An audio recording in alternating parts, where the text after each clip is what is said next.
to the 2022 GO bond referendum, where we told taxpayers we would need up to 2.5 cents in an increased tax rate to support upcoming future debt service or annual debt payments related to that GO bond referendum. Because our revenue sources are doing so well, particularly property tax revenue and sales tax revenue, we've only have to do 1.5 cents at least this year. Next year is always next year. It depends on if we add more capital projects to the CIP, and we're going to update the CIP this summer. Probably going to have a brief discussion about where we are in the existing CIP on June the 5th. All that to be said, 1.5 cent tax rate increase for the general fund, 1.5 cent tax rate increase for capital financing related to the 22 GO bond. We have one of the manager's main priorities, if not the main priority of this budget, was supporting county employees through also supporting some MAG study compensation increases. Support for another main priority was supporting of education and workforce training through additional funding, full funding requests for Durham Public Schools, almost $2 million in additional funding for DTCC, of which $500,000 of that $2 million increase is dedicated Article 46 sales tax revenue that goes to pay for Durham citizen scholarships to DTCC. That amount that you all have that you're giving DTCC directly for scholarships is now at around $2.4 million of the total DTCC budget. In fact, they may come and talk to you. I know they're on one of the upcoming agendas to talk to maybe expanding the use of those scholarship dollars to some other things. It's such a large amount. So another priority is position growth to support emerging county needs. I will say, and I'll show you on a slide later, and I've already shown you before, we really tried to limit the growth in new positions this year, largely because we have a lot of vacancies. It doesn't make a whole lot of sense to be putting new positions on the county payroll, and we're struggling to fill the existing positions we have. Plus, with a lot of changes upcoming with new re-energized management and a potential new strategic plan, we want to hold off on that and then see where a new strategic plan may guide future choices in that area. We are continuing to apply ARPA dollars, total of $3.2 million, give or take. Some things are still in flux there, but roughly $3.2 million of ARPA funding to help the general fund, either as a direct revenue offset or supporting some specific areas. And Claudia will talk about that later on today. We are fully funding annual vehicle and equipment. David, what is it, like 40-plus vehicles, I think? 59 vehicles at $4+ million. We normally fund anywhere from 40 to 50-plus vehicles a year. Most of those are replacement vehicles in public safety, either the sheriff, LEO vehicles, and or ambulances, or fire marshal vehicles and that sort, and sometimes general services. We are using additional general fund balance as a revenue source this year because our general fund balance has grown. You've seen that presentation from finance earlier in the year, and so we're going to take some of those saved dollars and put them into play. I know Commissioner Carter has asked about that pretty consistently. And then we asked departments, and we also worked with departments, and we worked amongst ourselves in management to help balance the budget by making $2.5 million in operational cuts. What does that mean? We didn't cut bone from departments. We didn't take their blood. We weren't vampires. What we did was we looked at the trending of their spending at the end of year spending over the last several years and saw that across the county we left multiple millions of dollars on the table. In other words, it was budgeted and never spent at the end of the year. And so we reduced that a little bit. That's not a good use of county dollars, budgeting money, having it sit 365 days, and then not doing anything with it. You either want to purchase something with it, do programmatic issues or provide services, or not budget it at all and let it stay in taxpayers' pockets. So as part of balancing the budget this year, we reallocated those dollars by taking away from operational line items in departmental budgets, hopefully not hurting them at all. Although we have let departments know that if they have a problem, as always, they can come back to us in February or March of the upcoming year. We have a healthy fund balance, and we can help those departments that need helping. It's the budget outlook for the general fund, where 90+% of the county activity happens, and this is where most of us work and deal with issues in all year long. The general fund, we have some natural growth in revenue, and I want you to notice that number up on the board you're looking at says $35.8 million in natural growth in the revenues of the ones I'm showing you. That is a significant amount of growth in revenue before you all decide to increase the property tax rate or increase fees. That is a wonderful number. That is free money. Doesn't cost you politically at all. You get to spend $35.8 million on different things.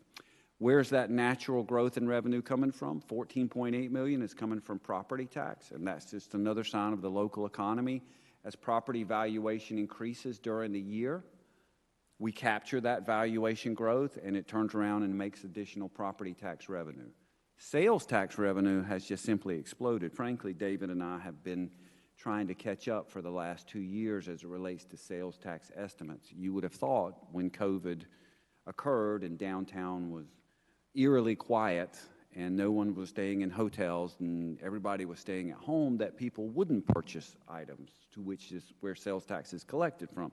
In fact, the opposite happened. Since COVID, the growth in sales tax revenue has been the highest I have ever seen, year over year. And David and I kept saying, to be sure, this can't be real. This is a blip, and we've got to be a little conservative. And we finally caught up this year. All that being said, us catching up budget to budget allows us to acknowledge $13.9 million, almost $14 million in new sales tax revenue. Medicaid hold harmless funds is a revenue source that has grown in the last 5 to 6 years, and I'll show a slide on this, from a $900,000 revenue source annually to $12 million we're budgeting in 23-24. That's a $3 million increase from last year. That Medicaid hold harmless is from a state law change that happened a decade ago, if not longer, where the state took over county Medicaid costs, and in taking over those county Medicaid-related costs, they also took away our Article 44 sales tax. The state law said if Article 44 sales tax collected more than the cost of county-related Medicaid costs, the county would get that money back. Because sales tax have done so well over the last several years, the amount of revenue we have got kicked back to us has grown from $0 8 or 9 years ago to $900,000, and now we're at $12 million annually. That's a real number. That is a very big revenue source, and has helped fund a lot of things you all consider important. Investment income revenue has increased. That is directly related to interest rate increases. We had low interest rates for almost a decade and had negligible investment income on our cash that sits on hand at any one time. Because those rates have risen from 0% or 0.5% to 1.5%, it's a significant increase in the revenue of $1.5 million. As I also said, we are increasing fund balance appropriation by $2.6 million. That's $35.8 million in new revenue before property tax rate increase. Capital Financing Plan Fund, it also has dedicated revenue sources. The board, back in, I think, 1989, before some of you were born, apparently 99, you were 5 in 1999, Commissioner? 3. 5 in 1999, Commissioner. In 1989, I believe the board created a policy where they allocated Article 40, all of Article 40 and Article 42 sales tax, occupancy tax as well, and then lately when we had Article 46 sales tax, the education, some of that money is allocated for education debt service. All that being said, that revenue, along with property tax revenue that goes to that fund, created $12.2 million in additional funding for the Capital Financing Plan Fund. And what I'd like for you all to note there is when we talk about a 1.5-cent tax rate increase for 22 GO bond debt service instead of a 2.5-cent tax rate increase, it's because this revenue source of $12.2 million has come into our coffers that allows us not to have to raise it up to 2.5 cents. What are some of the priorities? Easy come, easy go, I guess is the way this slide shows. We had $35.8 million in new revenue, but these are some key expenditure priorities we have that add up to over that amount. We have $38.1 million worth of key priority expenditures just in these areas. $18.6 million for employee compensation increases. $3.6 million is the full year's funding of some of the choices you made last year for high priority positions in public safety. There were upwards of 20% increases for EMS related positions and 5+% increases for Sheriff LEO and Youth Home and things like that, and a number of increases in DSS and across the board. That cost was $3.6 million. Then, as part of the MAG study increase, as well as the manager's increase for continuing to implement the pay for performance, that cost is $15 million. 15 plus 3.6, $18.6 million related to employee compensation. Additional funding for DPS, $10.8 million, meets the full request of the Board of Education. Surprised we didn't talk about that and have a little bit more of a kumbaya moment, but so be it. New workforce, capital position investments with 20+ positions being added to the county. That adds up to around $3 million. That may include a little bit of vehicle costs, definitely includes benefits costs related to those positions. And then we have some additional contracted services. In particular, we're increasing pre-K support, $1.15 million. I think we're upwards of $7.9 million in our pre-K funding. And then we have, like I told you earlier, an additional $1.9 million going to Durham Tech. We have a $1 million detention center contract that can be talked about a little bit later, but that's where we're going to consolidate the service support for the detention center. Right now, the sheriff has to go to a number of different departments to get that detention center dealt with whatever issues that come up, and vendors, and this will consolidate it into one contract, one person, one call. We also have some new website design dollars. Just wanted to give you, this isn't the entire budget, but just wanted to give you a scope of how $35.8 million in new revenue can be spent really quickly. On the compensation changes, the manager is proposing a 3 to 4% merit pay increase. That's $4.5 million estimated cost. And then there's the 7% compensation study recommendation, and across the board increase for all positions estimated to be $10.5 million. And then we're supporting some of those costs through reallocation of existing dollars. Just wanted to give you an idea of what those costs were, one of the big ticket items. Now, back to the revenues. Our biggest revenue sources. Anyone care to take a guess what our single biggest revenue source is? Thank you, ladies. Thank you very much. You are exactly right. Property tax revenue. Property tax revenue comes from property tax valuation. That is the value our tax department puts on property and says, your house costs this much and we're going to charge you based on that valuation. What I want you to notice here is the valuation growth for real property over the last 10+ years. And what you can see are sort of three distinct areas. If you look from 14-15 to 17-18, you see 2% plus. Then if you go from 18-19 to 21-22, you see almost 3%. And then you see 22-23 and 23-24 at getting well above 3%. Those are, David and I, frankly, were happy with 2+% growth in valuation. We thought that was fantastic. Then it went up to 3%, and we're looking at each other wide-eyed. Now it's close to 4%, and I'm going to show you that on the next slide, and we're simply stunned. That's great. Is it going to last?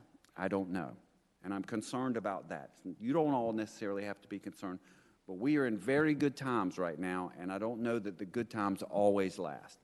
To that end, I'm showing you here all property valuation, and you see those three different sort of, they're not decades, but three different sort of time periods, sort of 5-year groupings of time years, or four-year groupings, 2%, 3%, and we're at 4% growth in total property valuation. Property valuation is made up of real property, which is where a house sits and a piece of land. There's business, personal properties. If you own a boat, if you're a person, you have to pay taxes on that boat. Or if you're a business and you have factory equipment in that business, you have to pay property taxes on that. And it's the value of your vehicle, if you have a vehicle. And then there's public property. That number doesn't change it. But all of those added together create total valuation. Increasing annual valuation feeds your annual growth in property tax revenue without a property tax rate increase. Yes, ma'am. Can you just talk a little bit more, though, about what is the interaction between this and a revow? Revow hasn't happened yet. I know, but looking at the trend here, so the last revow was in 2019. Correct. So I'm just trying to understand, would we see a growth, a natural growth, if we did a revow? Would we see a bump in that? David can explain it a little bit. And we were supposed to have one this year. There's a state formula. David, you. So natural growth is allowed to be recognized in revaluation years. It's more formulaic than actual valuation because the formula looks at the past years before the natural growth before the revow. So, for example, in 1920, I think we looked back at the 2 or 3 years prior, whereas in 16 or 17, it looked back at the 7 years. So we will be able to capture some projected natural growth on top of whatever the revenue neutral calculation is. ACM Brinson's office did a great job of explaining, and he will also be able to explain in more detail the projection of overall valuation increase that will reset the tax rate. Okay. All right, Dwayne Brinson, Assistant County Manager. So what you're not seeing here on this chart, this chart is natural valuation. It doesn't take into account the economic adjustment you see during a reval year. If you look at the overall growth that we would experience over these years, the fiscal year 16-17 and the fiscal year 19-20, you'd see a very large spike in those years. This is only natural growth that comes from new construction, new buildings being built. But in the reval years, you're going to have an additional economic spike where every property in the county is brought up or down to its then current market value.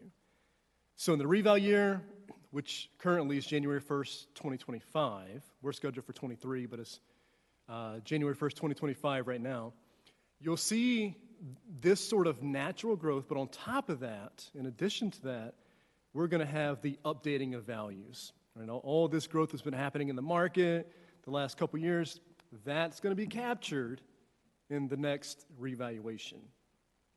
But kind of offsetting that, like I mentioned in my presentation a couple months ago, is the revenue neutral rate, which the board doesn't have to adopt that, but it has to be published as part of the budget, the revenue neutral rate. So it accounts for, this David was just saying that by the natural growth, you can count that as part of the calculation for the revenue neutral rate. So basically what that does, hypothetically, I want to emphasize that, hypothetically, if the tax base were to increase by 50% when we did a revaluation, the revenue neutral rate would offset that growth, and it would tell you what tax rates you need to produce a similar amount of revenue the following year as if the reval didn't occur, as if all we had was the natural growth. And I have a slide on here that will show you historically how much the property tax rate drops. It's like 20 plus years, and you're getting ready to see it in a few slides.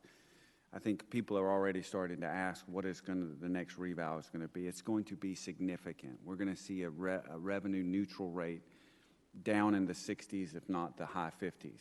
It just is a rough guess. It'll be the lowest revenue neutral rate Durham County has seen in as far back as I can remember. And that's just a testimony to the changing economy here in Durham County and the positive nature of that. There are negative ramifications of that, you all know well, but just in general, the value of property across the county has just continued to increase significantly. In short, ACM Brinson, I think, hit on it at the end. Your question was, will you be able to recognize natural valuation? Yes, in the next reval, there will be approximately $14 to $16 million, let's say, if it continues at this pace, that we would be able to recognize without a tax rate increase. And then the revenue neutral tax rate would come into that. So yes, there will be some natural growth that year. What does all that natural growth mean? Remember we talked about revenue that the capital financing fund, thank you, Dwayne, and the general fund are getting from this valuation growth.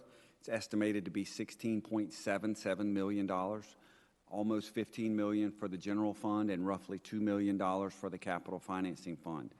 Another great thing to point out about our tax department is we have a near perfect tax collection rate of 99.6%. of all our bills are paid on time. That's amazing. And it really allows us to spend those dollars every year. In other words, we're not trapping money, not being able to collect it, and not doing anything with it. So the tax base valuation, that is the valuation of property across the entire county, businesses, homes, new apartment complexes, half-built new apartment complexes, has grown $2.28 billion, or 4.7%. I don't quite know what the exact total valuation is, but it's a lot. But $2.2 billion in 1 year is significant. What does it all mean when we talk about a 3-cent tax rate increase? Well, 3-cent tax rate increase would bring our tax rate up to a recommended 75.22 cents. Remember that 3-cent tax rate increase is 1.5 cents for the general fund and 1.5 cents for the capital financing fund. 1 cent on the tax rate brings in $5 million, so 3-cent tax rate is going to bring in a little over $15 million. What does it mean on the valuation of a house? You can see various examples on this table. A $250,000 house would see a $75 increase in their tax bill for the county tax rate. Don't know what the city's going to do, but that's the county tax rate would be a $75 tax rate increase, tax bill increase at 3 cents. How's the tax rate broken out? It's going to be 65.11 cents for the general fund, and 10.11 cents is what's recommended for the capital financing plan fund, to make a total tax rate of 75.22 cents. It's going to bring in approximately $378.6 million, or an additional 31.87. Remember, we had roughly 16.77 million in natural property tax growth and another 15 plus million or so in new property tax rate growth, the 3-cent tax rate increase. How does this all look? This slide looks complicated. It's not as complicated as you look. What I want you to see, that's the tax rate is the orange line. If there was a tax rate increase that year, that's what the line means. So in 13-14, there was a 3-cent tax rate increase. 14-15, there was a 1.87 cent tax rate increase. You can see each of the years thereafter. Some years there were no tax rate increase. The columns are the interesting number in this graph. Those represent delta amounts, the change, the increase in revenue. The blue part of the column is natural revenue growth, and the green part of the column is related to the tax rate increase.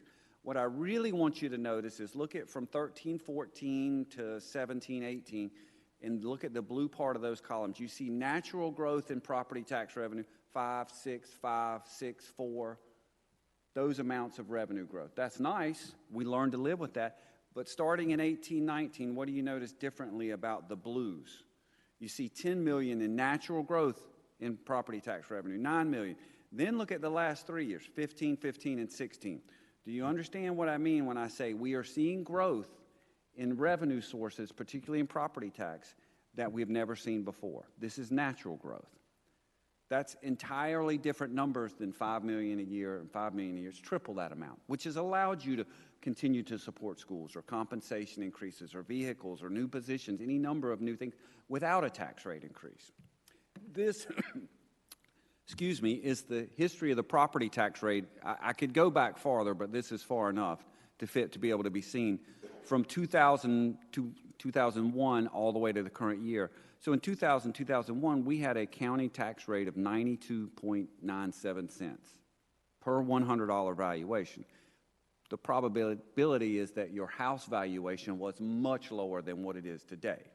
But you can see each one of those red lines is where we had a revaluation, and that was the revenue neutral rate, where it dropped down. Sometimes we had a tax rate increase on top of a revenue neutral rate, and then we progressively started adding the tax rate, and then it would drop after 8 years, or then it would go 4 years from 16-17 to 19-20. And we're on the cusp in 24-25 of having another revaluation that will probably drop that number down into the low 60s or high 50s. And again, like I said, we will have the lowest tax rate we've ever seen. That's only half of the equation. Remember, the other half of the equation is the value of your house, if you're being personal about it. That will not be the lowest you've ever seen. Probably be the highest you've ever seen. So give and take. Other special property tax districts, there's no recommended property tax rate increase for any of the fire districts or the special tax district. In fact, there's a 1 cent tax rate decrease related to the Durham County Fire and Rescue District, which overlays the RTP area. They're doing so well in collections, they requested a 1 cent tax rate decrease. However, there has been increased communication between RTP, RTF, the Research Triangle Foundation, and county management in the last week or two, and they may come talk to you. In fact, I think we have them scheduled to come on May the 24th to discuss some property tax rate increases they are requesting. Those requests simply came in after the manager's recommended budget. So lots to discuss. But as it relates to the manager's recommended budget, no special tax rate district increase in property taxes, which is a good thing. Sales tax, our second biggest revenue source, has increased massively because David and I finally caught up with the trends.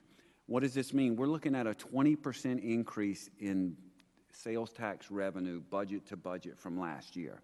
What does that equate to? That equates to $21.8 million in new revenue for the county, again, without you all doing anything. $13.4 million of that's going to the general fund, and $8.4 million is going to the capital financing fund. You all ask, why is $8.4 million going to the capital financing funds? Anyone remember what I said earlier? You have a board policy that allocates all of your Article 40 and 42 sales tax to support capital finance. And so any growth in those two sales taxes goes to the capital financing plan. The growth in those two sales taxes is $8.4 million plus a little bit of Article 46. And the rest of it, Article 39 and some of Article 46, all goes in whatever we have between the city-county ILA agreement, that's $13.4 million. Sales tax now equals $128 million in annual of what we're expecting to collect. That's awesome until it's not. And when is it not going to be awesome?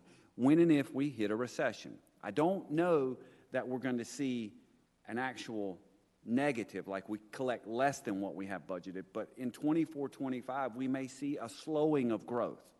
I can guarantee you we're not going to have a 20% increase in sales tax revenue in 24-25. It could be 3%, it could be 5%, it could be 10%. Let's hope it's not a negative number and we go backwards. But this amount of growth, don't get used to it. It's a one-time money in your pocket. Historical sales tax revenue, $3.5 million. Remember, these are the same sort of graphs you saw in the first one. The orange line is actual sales tax collection. The green line is what we had budgeted. David and I are always trying to get the green line close to the orange line. You can see we finally took that jump in 23-24. The key number here are the columns. You can see the delta amounts. That's the growth from one year to the next. In 2021, do you know why David and I budgeted a negative amount there? You might have any idea at all. In the middle of the pandemic, David and I were looking around going, there's nothing in the economy happening. We can't budget. Clearly, but clearly we were wrong. Look at 21-22. We're like, oh, it actually went up more than we thought it would. So we bumped up our budget, $11 million, $11 million, and then $21 million this year. I show you the same graph over more years. Again, this is like that property tax graph. Look at what had the delta amount, the growth in sales tax revenue. Those are the blue columns in previous years compared to the last 3 years. 2 million, 9 million was an outlier, but 5, 5, 3, 3, 5. Then we jump up to 11, 11, and 21 million. Those are like super raises. You are killing it at your job and you're getting massive salary increases every year. And you're building your life and you bought a new house and you bought a lake house and you got a boat and you bought brand new cars. You best hope you keep growing in that salary every year to handle all of those things. I am concerned that we will not see this type of growth in the future. Other major revenue sources, Medicaid hold harmless funds, and I've got a slide coming up on that. Remember, I told you it's an increase of $3 million to a total of $12 million. Register of Deeds revenue actually decreases $1 million, down to 8.25. Anyone care to take a guess why Register of Deeds fee revenue is decreasing? Commissioner Alam. They aren't buying houses. Do we know? Do we not? And the reason they're not buying houses are the same reason investment revenue is going up, because interest rates are significantly higher. It's much more expensive. Not only are housing prices out of control by themselves in Durham County, now the cost of taking on a loan has gotten that much more expensive. So largely due to interest rates. So we had to drop that back down. If interest rates start decreasing, and let's hope so sooner rather than later, that number should start increasing. EMS patient fees were increased significantly in the current year, 22-23, related to some Medicaid fee changes. We are still holding flat on that number because we didn't quite meet that number this current year, so we're hoping to at least meet that number next year. So that number is being held flat at $12.6 million. Investment revenues, an increase of $1.5 million, like I told you earlier. These counties right here, historical Medicaid hold harmless. At this point, every county in red gets no money back from Medicaid hold harmless. Every county in blue gets money back. What do you notice here? Rural. Southeastern North Carolina, northeastern North Carolina are suffering in any number of economic metrics, and this is a perfect one. And then some mountain county. Surprisingly enough, Charlotte-Mecklenburg does not get hold harmless money back. They must have a significant population that costs them in terms of Medicaid. Remember, the state's taking on the Medicaid costs, but I just wanted you to see this graph. This is really a stark indicator of the struggles of places. Nobody buys stuff in northeastern North Carolina, Halifax County, Scotland Neck, places like that. Nobody goes to Lumberton and Robson County anymore. I used to go to the movies there when I lived at White Lake, but I'm not even helping them out anymore with that. All that being, This is a great little graph. This is part of the sales tax information I send out every month to all those people who care to see it, but it tracks data that David helped me collect. It's Medicaid collection, and this is for Durham County. The green line is the amount of sales tax that the county had given to the state, Article 44, and the growth in that. The blue line, that light blue line, is the cost of Medicaid for the county in each of those years. Up until 2015-16, Medicaid costs related to the county that the state were higher than this Article 44 sales tax that the state was getting to pay for our Medicaid costs. After that year, it flipped. What I want you to notice is from 2021 to 2023, look at how fast the Article 44 sales tax growth has grown compared to county-related Medicaid costs. That difference is the $12 million we are going to get back. Real quick, it's important to note you've heard about Medicaid expansion probably on the federal and I guess state level. That will not affect this. So the Medicaid expense line here will not be affected by that. So this income appears to be pretty dang stable right now with the growth of sales tax. But again, this is doubly economic sensitive, and I'll stop. Yes, ma'am, Commissioner Carter. So does it also mean then, David, does it also not mean then that the reason the blue Medicaid cost line has not gone up as quickly as we might have expected, and therefore we're getting more money for the Medicaid hold harmless, it has nothing to do with the fact that we're not serving enough of our population that needs the services, does it? You see what I'm saying? Or would we know? I mean, is there any reason to be concerned that that could be a potential factor in this? I know there are experts in our human services departments who would be able to answer that much better, but we are meeting the needs of those that qualify for Medicaid as far as the state is concerned. And Medicaid expansion is going to expand those that qualify, as I understand it. To determine if there's more people in need is a whole different part of the Medicaid structure that I would have to defer to experts in that area. I guess we don't think we're seeing a cost savings because we're serving fewer people who qualify and who might actually need the services, because we don't have the capacity or for whatever reason, we're not reaching them. You see what I'm saying? I do, and I don't know that the budget office can answer that question, like how many people, are we serving less than we could, and that's the reason.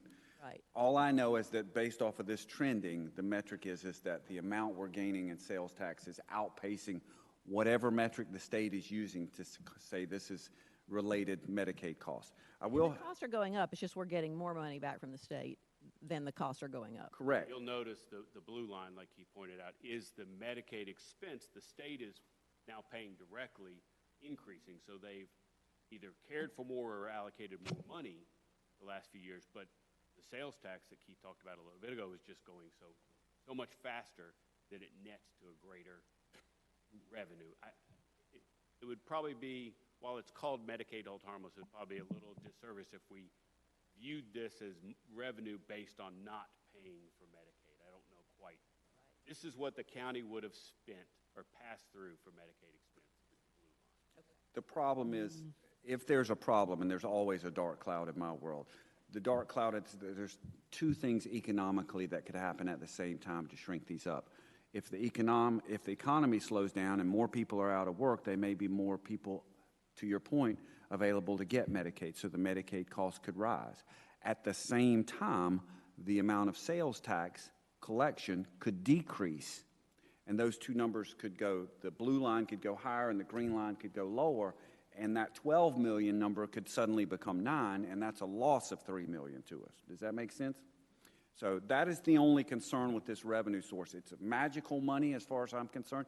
You can see the growth from 900,000 in 15-16 to almost 12 million in 22-23. That's massive growth in a single revenue source, but it's highly economically variable. In fact, you can see in 2021 to 21-22, that big jump in the blue line is related to COVID costs in Medicaid. So all it takes is another pandemic or slowing down of the economy or who knows what, and costs could go up and our revenue source could go down. It could be a double hit. Commissioner Jacobs? Yeah, I just want to say to Heidi's point, though, is that the estimates are there are at least 30,000 people in Durham that will qualify for Medicaid if we have Medicaid expansion. And so to her point, that blue line is going to go up after we have Medicaid expansion. And I think the reason why you see it go up after 2021 is because of the public health emergency, because we stopped doing recertifications every year for who qualifies for Medicaid. So basically everyone who was on it got to stay on it. Now, as of May 11th, everyone has to now reapply and get recertified, and so some people are probably going to lose their Medicaid coverage. So, I mean, to Heidi's point, I think we do want to see that blue line go up because we want to see more people be covered, you know, by Medicaid.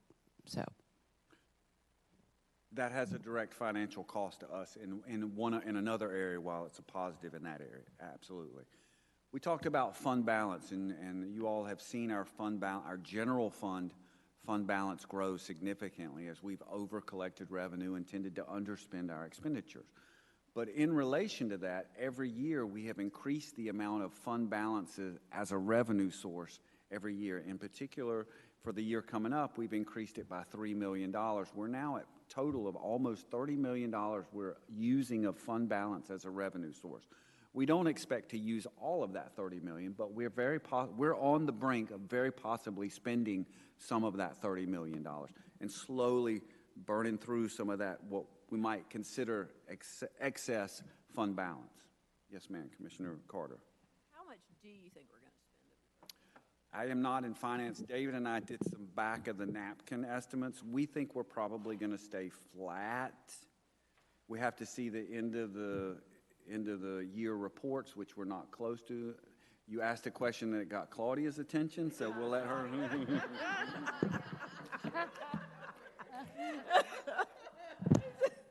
I've been trying to stay over there.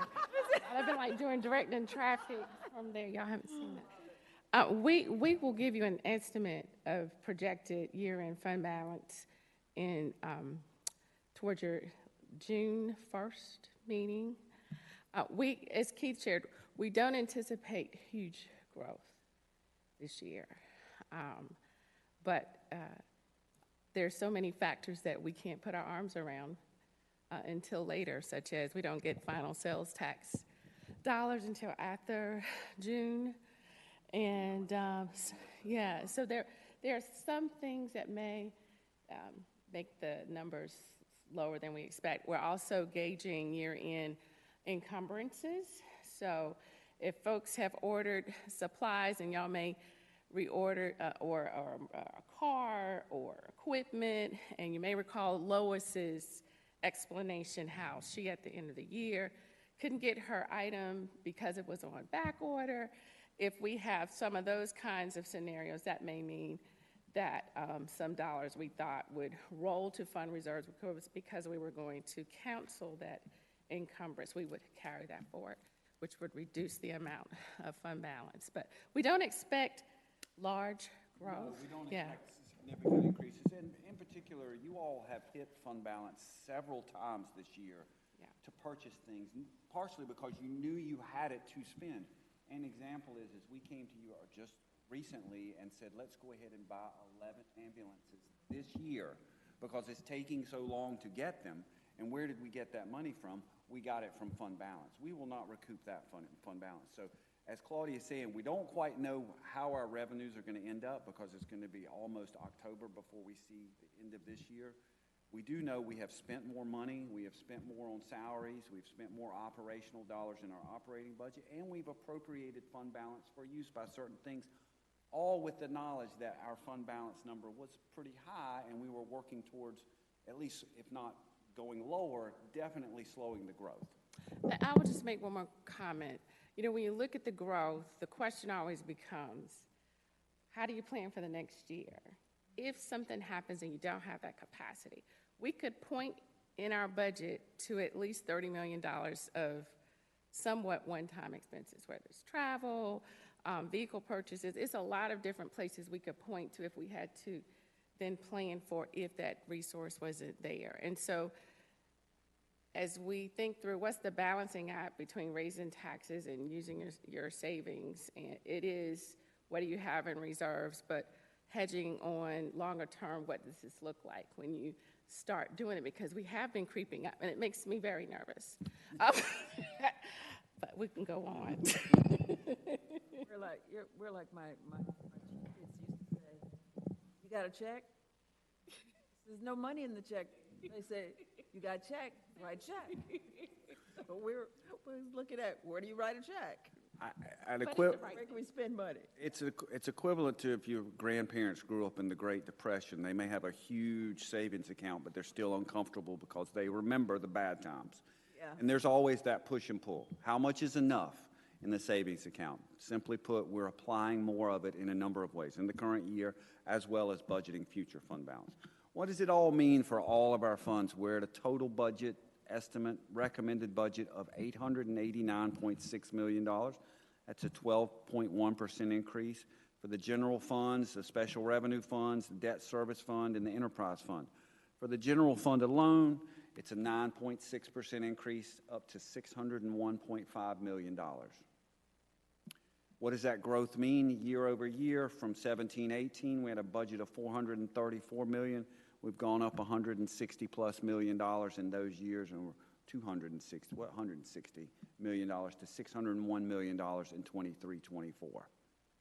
Averaging, again, you see $20 million growth in the general fund, 22, 10, and then you see 37, 44, and 52. I show you this to say you've seen massive growth in revenue, and we've turned around and appropriated those dollars and spent them on various things in the last 3 years. Personnel expenditure summary, just so you get an idea, outside of public education, DPS directly, as our highest expense, the next highest is probably our personnel cost, and you can see the growth each year, year over year, and you can see some of the choices you've made in compensation in the table above. Again, for 23-24, we're looking at a 7% across the board and a 3 to 4% pay for performance. That will be instituted starting July 1st, if not a week or so earlier, just to get it all in play. General fund expenditure summaries, again, $10.5 million for the compensation study, 7% across the board, $4.5 million pay for performance. I won't go through every one of these. Let's see, things that might be of notice, opioid settlement funding, we're going to appropriate $623,000 of that funding source to support some general fund costs. That will be talked about later on in some of these budget work sessions. ARPA funding, we said $3.26 million. And remember, we had operational reduction of $2.5 million. I want to point out, as massive as the revenue increases have been, we still needed to make $2.5 million in cuts, even with a 3-cent tax rate increase, to get in balance. We're stretched pretty thin. We're growing pretty fast. And as part of that growth, we also had to trim a little bit, and that's $2.5 million. So even with amazing revenue growth. Even with the 3-cent tax rate increase, we still needed to and found $2.5 million in cuts. That's to be expected, and we're happy and proud to do it, but I'm just telling you, it's not just free money flowing everywhere. We're also having to contract, shrink in other areas. And hopefully, moving forward with a new strategic plan, we're going to look closely at where we can reallocate dollars from doing old, less productive things to new productive things, more productive things. New position growth, same sort of story, although you see significant growth. These are delta numbers year over year. 14-15 saw additional 60 positions in the county, then 70.5, and then it dropped a little bit in 17, 18, 18, 19, 19, 20, all again prepping around COVID and where we had the revenue to support things. It jumped up to 64 and 49, but this year, the key year, 23, 24, the manager specifically wanted to keep position growth at a minimum where possible, to only 20 positions. And this is all fun. 6 of those 20 positions are in enterprise fund and are supported with fees in those funds. So it's really only about 13 plus positions in the general fund that are supported with property tax dollars. That's lower growth normal. That's all great. It provides services, but you add on 300, 400 new positions or 250 new positions over 5 years, you're eventually going to have a place to house all those people. There are indirect costs that go with these positions that aren't accounted for every year, even though we pay for their salaries and their benefits. New position growth. What I want to show you here is the blue line is the dark blue line is requested FTEs, and the lighter blue line are recommended or approved FTEs, just showing you the growth. So down in 13-14, we're at 1,900 roughly, and we're now going to be at, what is the number, David? 2246. Well, that's what it is this year, plus another 2268. So close to 300 plus positions in those number of years, just showing you the growth. That table shows you all the new positions being supported, and we'll go through these in more detail as you talk with some departments, and this is also on your summary document as well, new positions that are being recommended across all the funds. Remember, I told you there are 6 positions that are highlighted in green that are related to enterprise funds. All the positions that have no color on them are in the general fund. 7.3 new positions are specifically recommended for the new youth home and the assessment center, and some of that discussion is going to be had on May the 24th. And then there's some positions in IS&T to support growth there and in various other places. This graph it looks complicated. Basically, it's just showing you the movement of money around funds. And I think one of the commissioners a number of years ago tried to ask for, how does the financial system look? This is how it looks. If I were to visualize what's happening with the number. The simple thing to see is the flow of money in and out, like general swap fund money goes to the debt service fund, capital finance fund money. Remember, we collect property tax and sales tax revenue in the capital financing fund to pay for cost in the debt service fund. So we move money from the capital financing fund to the debt service fund to pay annual debt service. We move money from the general fund to the public arts fund, to the benefits plan fund. How do we pay for our health insurance and vision and all that? We pay for it. We charge the general fund and move that money to the benefits plan fund to pay for our self-insurance. So we have lots of money moving around. I want you to know we have money from the capital financing fund annually going to the public art fund. You all requested a public art fund to slowly start building up money for public art. We annually are putting money in there. We put $500,000 in there last year. We're putting $500,000 in there this year. I believe we have a public art contracted position as part of this budget. We're going to see if that's enough to fund it. There was a request for a full-time, ongoing public art coordinator. I think we wanted to slow down and see if that actual need was there, so we're going to do a contracted position this year and then start planning on spending that $1 million, but we'll slowly start adding money to that public arts fund. We're taking ARPA dollars and opioid dollars and moving some of that money to the general fund to support things that I've already noted. Any questions about this beautiful graph? Yes, ma'am. Commissioner Carter. I have always liked this graph. The ever inscrutable swap fund. Is there any chance that there's an increase there that we don't need to put into debt service because we've already had an increase in the capital finance fund and some of that swap fund increase I don't know if there was an increase. You haven't really talked to us about the swap. The swap fund is eventually going to go away. It had been collecting. It's a great thing. We've collected over $17 million in that fund, and that fund is sitting there, and it's part of supporting capital financing. So it will be used a little bit next year, a lot in the upcoming 10 years of the CIP to help offset the fluctuations in costs year to year. That's what that money is for. But you talk about what we're earning on it. We had been earning $2 million a year. We're down to less than $500,000. We're easing out of that program altogether. In fact, I only have $250,000 budgeted. And I talked with Doug Carter, and he reminded me, but I'd already known, that we need to be getting out of that business from an appropriation standpoint. So that is kind of going to go away. Yeah.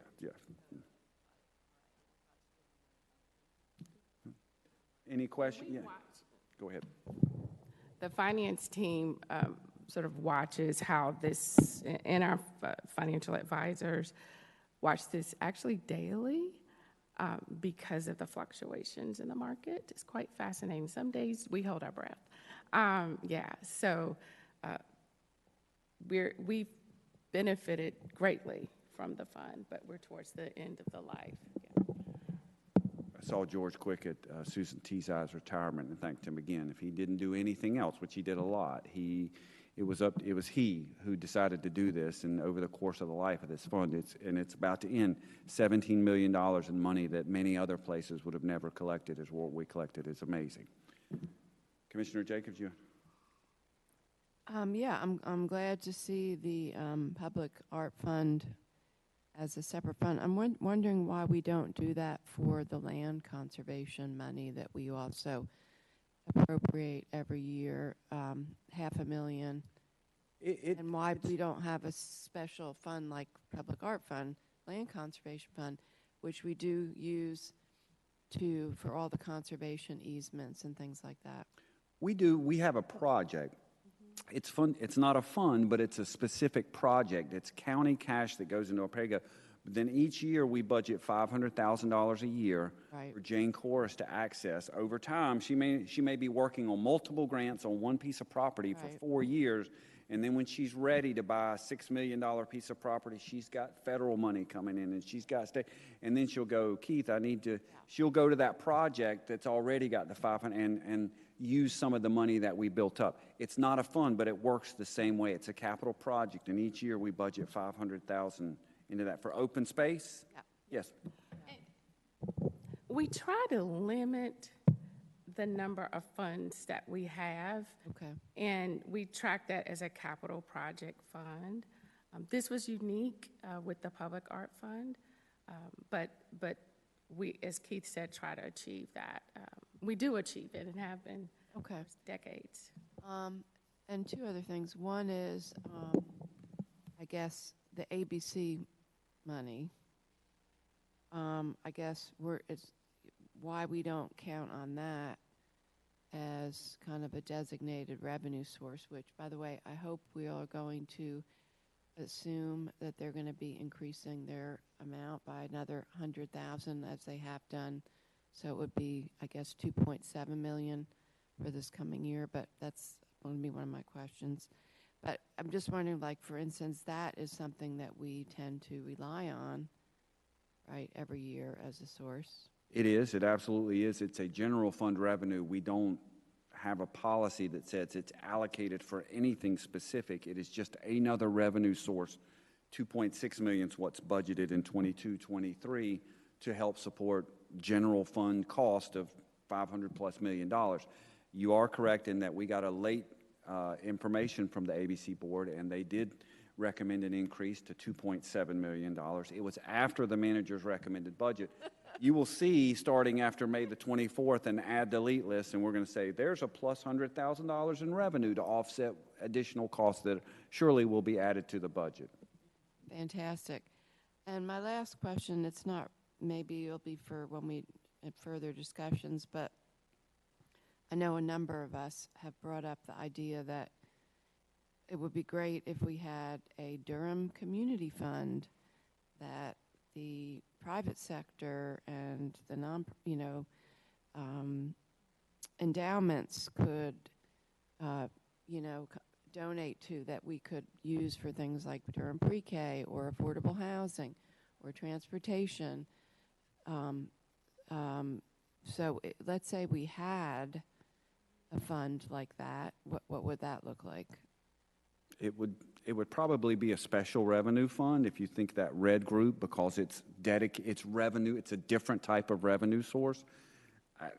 I am ready to create the fund when I see the revenue coming in. Well, we get.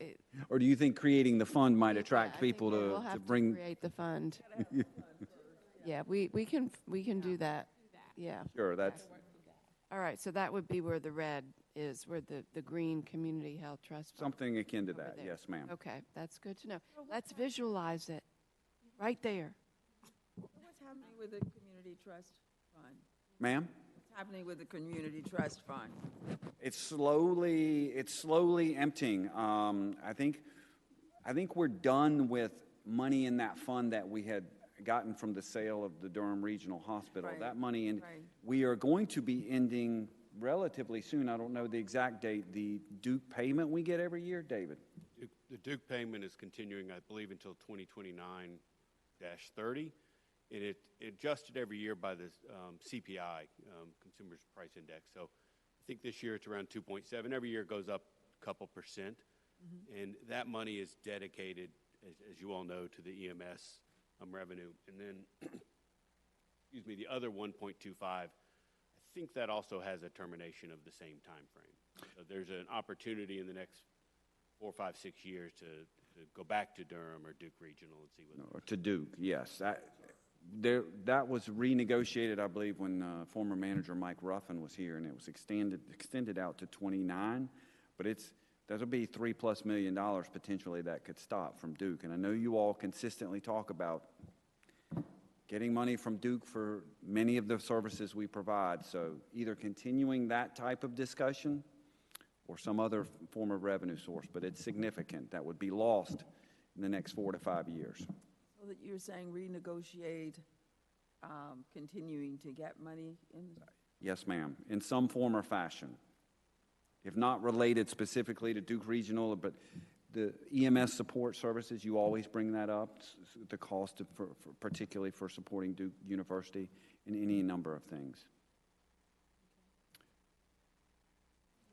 So I always show you all, this was supposed to change, I guess it's a PDF. Okay, well, I missed all my, did you make it a PDF, Monica? It's easy. I had all fancy sort of animations. All that being said, we have $97 million in debt service, and we pay for that debt service by starting at the general fund. We allocate Article 40 and 42 sales tax and a portion of Article 46. That money goes to our capital financing plan fund, which is kind of like a holding fund, where we charge 10 cents worth of property tax. That creates $110 million in revenue. $96 million goes to the debt service fund to pay for $97.5 million worth of debt service. Another $10+ million, $11 million goes to pay PAYGO projects, of which one, you will note, Commissioner Jacobs, is the open space land acquisition project you were just noting. So each one of those projects in blue get this basically county cash going to those projects. That's just how, that's part of the graph you just saw, the movement of money around based off of board policy. Real quick, I'm only going to talk about it 3 more slides and then we're done, I promise. Durham Public School funding, an increase of $10.8 million. Total funding for DPS is now at 187.9, let's call it $188 million. That's a 6.1% increase. But we also provide $58 million at a minimum indirect support for DPS through SROs out of the Sheriff's Office, public health nurses, which y'all discussed today with the Board of Education, nonprofit support, and then DPS-related debt service. Of that $97 million I just showed you in annual debt service, roughly $44 million of that is for DPS-related debt service. And then there's $7.9 million for pre-K. What's the per pupil funding increases $289 to $4,650 per student, or 6.6%. This is the growth in funding for DPS, county funding for DPS. It has grown. Again, you see the same history here that you saw in revenues. You see the blue columns, 3 million, 4 million, 6 million, 4 million, 7 million. What do you notice about the last 3 years? I see significantly higher growth, delta funding for Durham Public Schools in the last 3 years compared to the years before that. That's just the new norm. But we have to have revenue to keep funding at double-digit million-dollar increases. Yes, ma'am. Just real quick, would say I'm very glad to see this, but I also noted that the general fund increased by almost 10% and the school funding increased 6%. So it's not astronomically, out of bounds. No, in ma'am. other words. DPS per pupil trending. These are the number of students in the school system. The blue line is DPS students, and the orange line are charter schools. Now, the orange line is using the graph numbers on the right side, while the blue line is using the graph numbers on the left-hand side.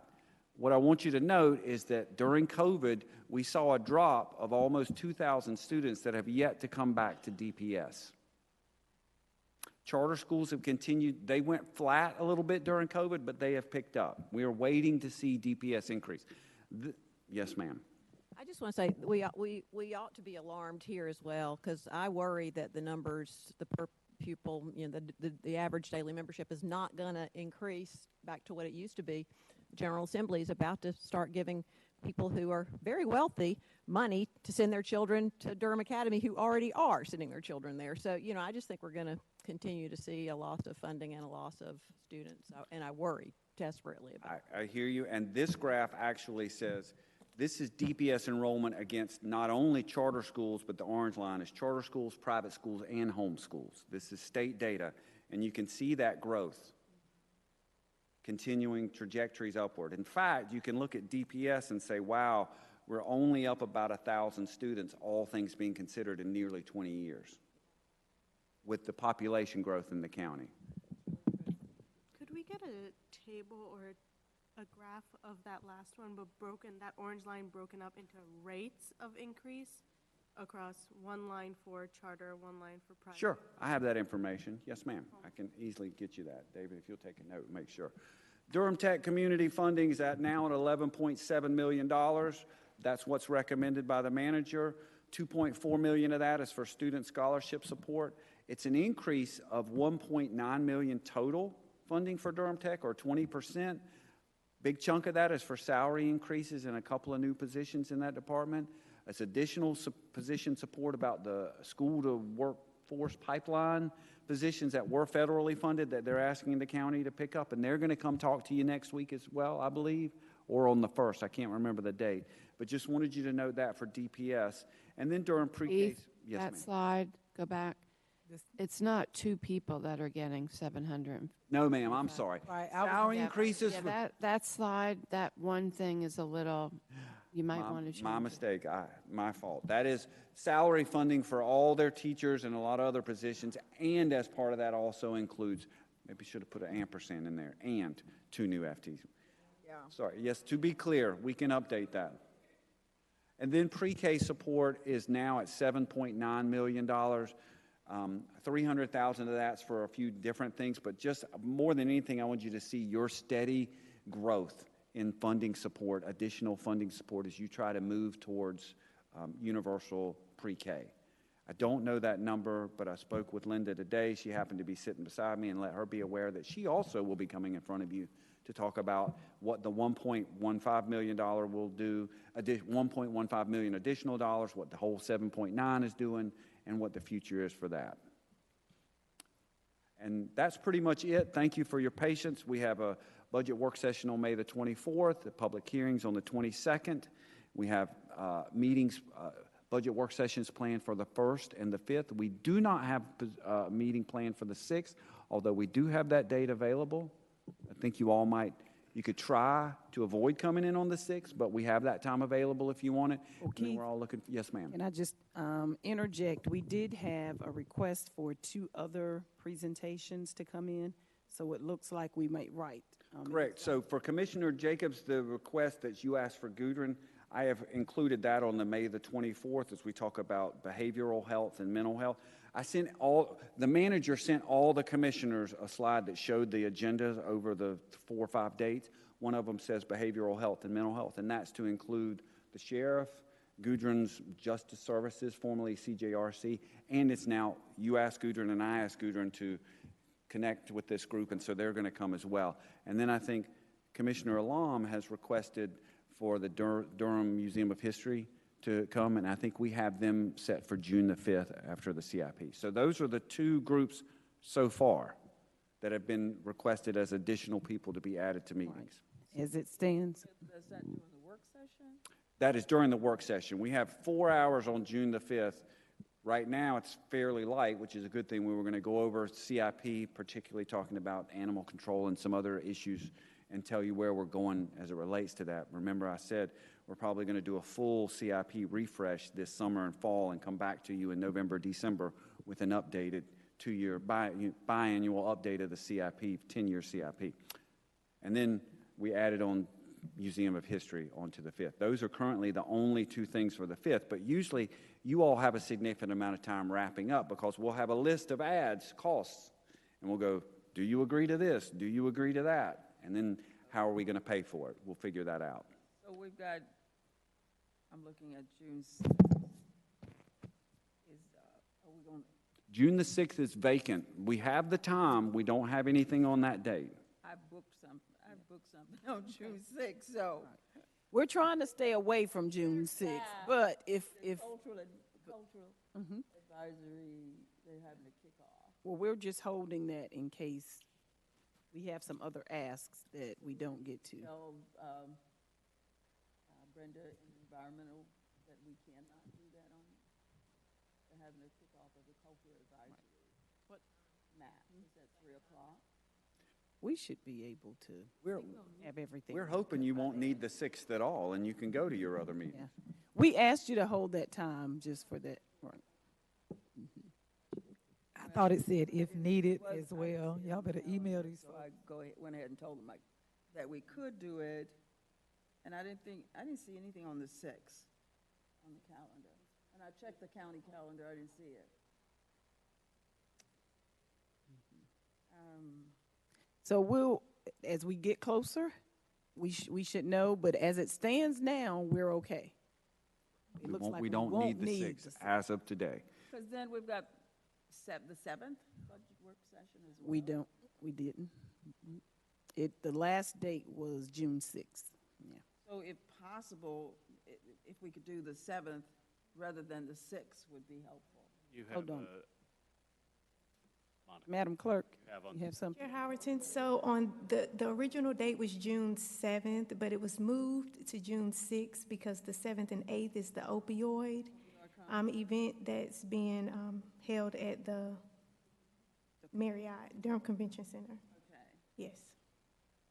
all right, we'll have to do some, tell the community we can't do it.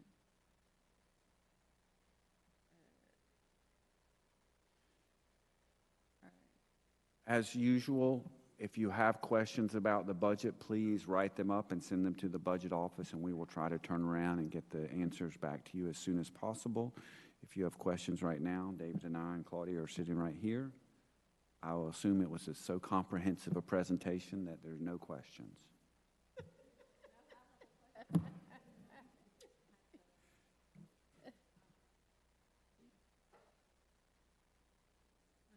don't have a question, but I do think to respond to your warnings, Keith, I do think we need to have a macroeconomic view about, what's happening. I actually just read an article last night before I went to sleep about the migration of people with college degrees away from coastal cities, some of the large cities, into kind of second-tier cities, and it actually refers to Durham in the article. And they also have a little graph where you can plug in where you live. It's a little scary because it already had Durham in there. That's a whole other thing.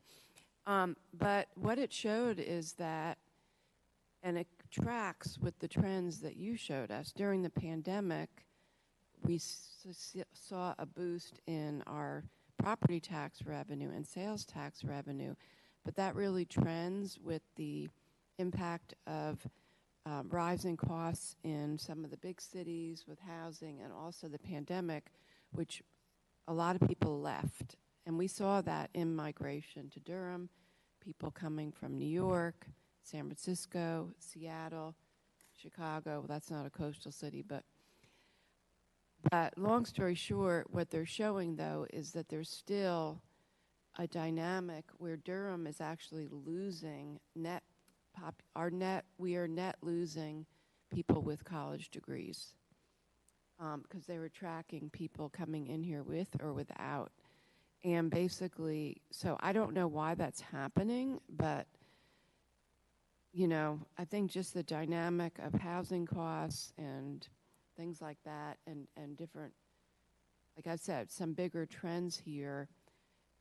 I think we have been in a little bit of a bubble with people being very interested in Durham, and to be realistic that it may not, you know, these trends change and other cities become popular, or, you know, quality of life issues. So that's why if we don't get our transit going, and we don't have, you know, are dealing with all the tools in our toolbox around housing, eventually we could, you know, see trends change. So I just want to put that out there to say it does make me cautious to not think that what we're seeing is, and then, you know, you get the dynamic of the state legislature and what the impact that is going to have on us locally related to school funding issues. I mean, it is going to kill us, because we're going to, going back to your slide about our increased costs for our schools, but a bigger and bigger chunk of that money that we're giving to Durham Public Schools is going out the door to the charters, which, you know, so it's just a very complex dynamic, and I appreciate us actually being conservative, and I'll just stop there.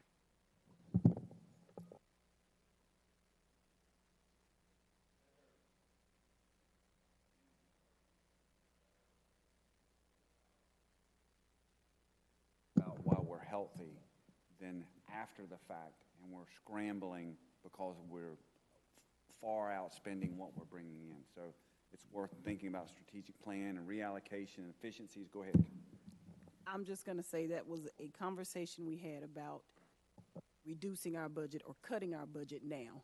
We didn't have to do that, but we just thought it was prudent to do that so that we can make room for the times when we are stretched thin, that we've already thought about how can we become more efficient and how can we maximize our operations without having to do so. Yeah. It's easier to have those conversations when you don't have to.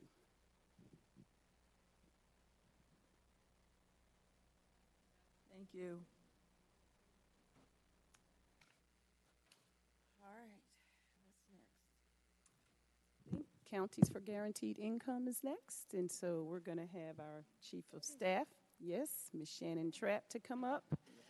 So just keep in mind, this is a preliminary conversation, but we wanted to bring to you all just some proposals and some components of the guaranteed income that you can think about. We're asking for your input on this so that we can formalize and finalize some decisions. But this is the first of what will probably be a few conversations to get us to a program that would be to your satisfaction. All right, good afternoon, Madam Chair, Madam Vice Chair, Commissioners, and Madam County Manager. We are going to, as the County Manager said, briefly discuss our plan for Counties for Guaranteed Income and get your input on what you'd like to see come out of this program. I'll give you a little history, which two of you don't actually need because you were included in this history. So In June 2020, Mayors for Guaranteed Income was founded as a guaranteed income pilot by former Mayor of Stockton, Michael Tubbs. The MGI Coalition has grown to over 100 mayors, and the City of Durham launched its pilot in January 22. Counties for Guaranteed Income launched in 23, and Chair Brenda Howerton and Commissioner Nitha Alam are founding members of the CGI Coalition. The mission of Counties for Guaranteed Income is a coalition of county elected officials from across the United States working to ensure that all Americans have an income floor. So let's talk about the Durham County pilot.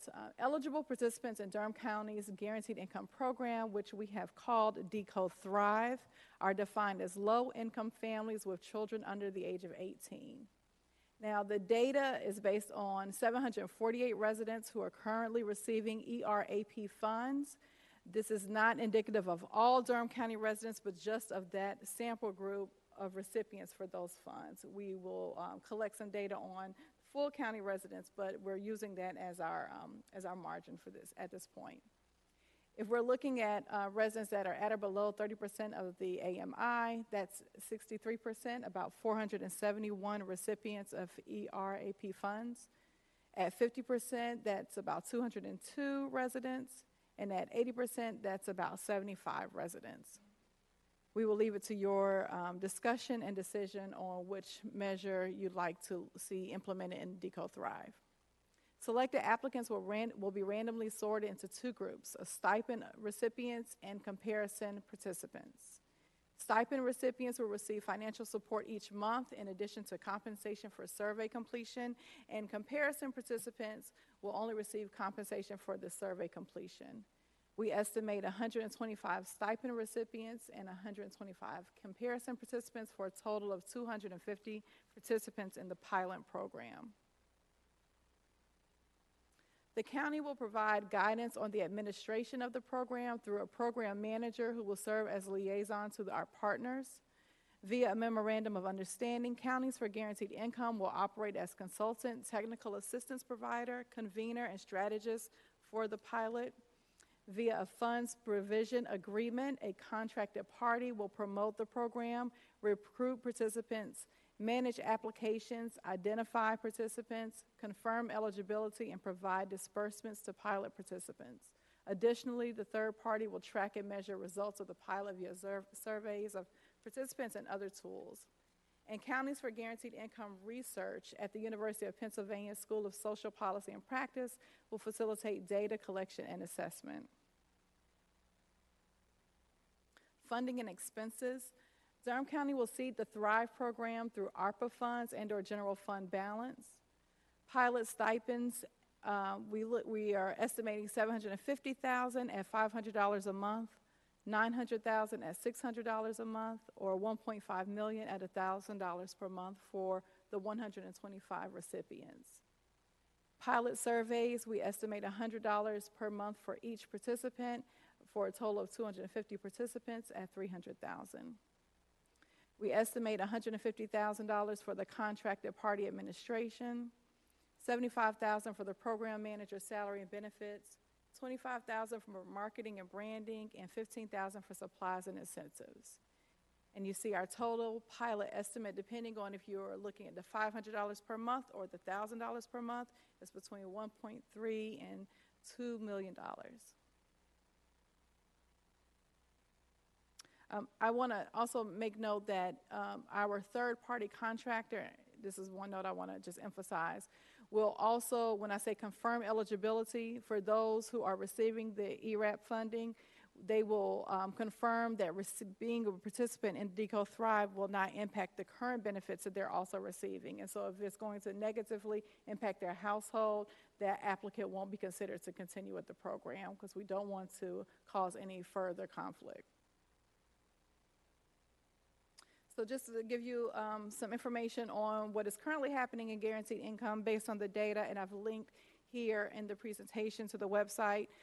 The dashboard is showing that there are 7,341 participants in the program right now, and this is a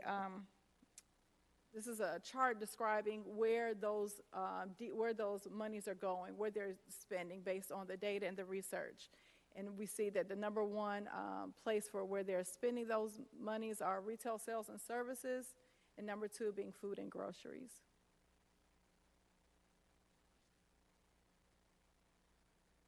So our next steps will be to approve a resolution to support the Counties for Guaranteed Income and Durham County's participation in the program.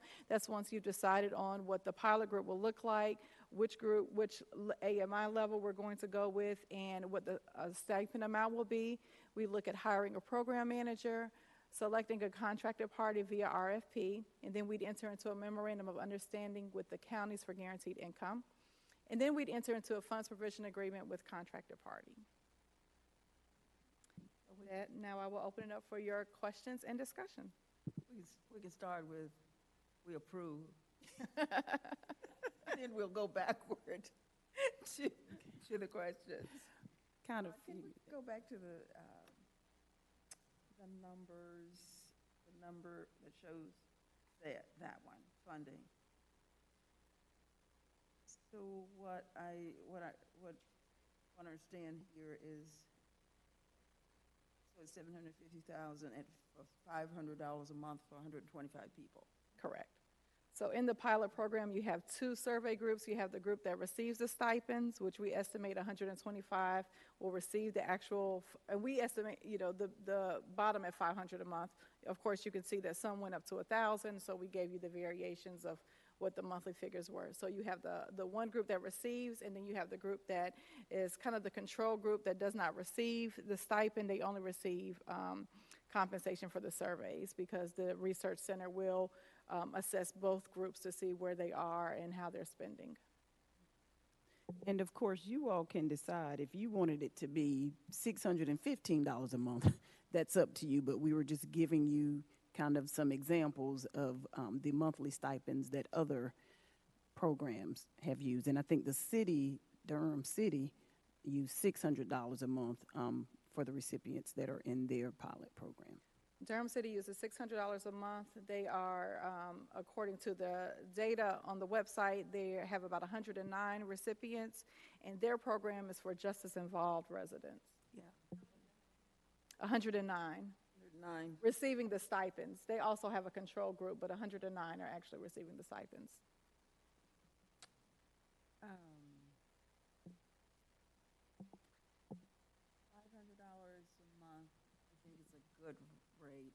If we go to 600, then we're going to have to add more money to it.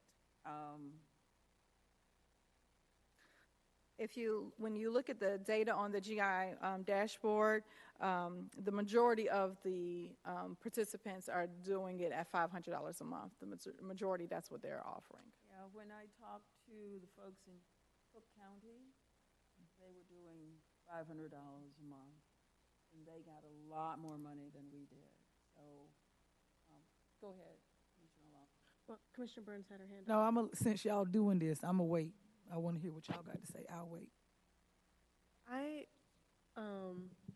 I was actually interested in possibly the other side of it, of like, since the city has done $600 a month and we're able to pull their data of how it's impacted and like the positive benefits. Obviously, it's a different focus area for justice-involved residents versus, you know, us is doing families with small children, of doing a higher amount to see, then measuring the two groups, kind of like what significant impact did that $100 or $150 jump possibly make? And we don't yet have their data because their program is just launched, and so we don't quite have their quantitative or qualitative data. Although some have reported some qualitative data, we don't quite have Durham cities yet, but that would be an option. Can you do a comparison in the data from Cook County to the program that we have here? We could look at what their offerings are and then compare them to ours. Again, although they started sooner, they only have qualitative data out, so we don't know all of their figures and their results, but we could look at comparing what they're currently doing and what you all are recommending. Commissioner Burns? Thank you, Shannon. It's the first time you've had an opportunity to present before us. Thank you for your time, your talent, and your diligence. That was the sweetness before the. It sure was. It really, because I mean, I'm just saying this. So, you know, sis, it ain't I because of you. appreciate that, Commissioner Burns. You Thank know, you so much. At least it's on brand, right? So, you know, I got questions, and so one, thank you for at least aligning it with ERAP dollars. And here is, and not because that's a space that I've worked in, but we have had 4 groups to come in here, even though they keep changing the name of their projects because they poverty profiteers.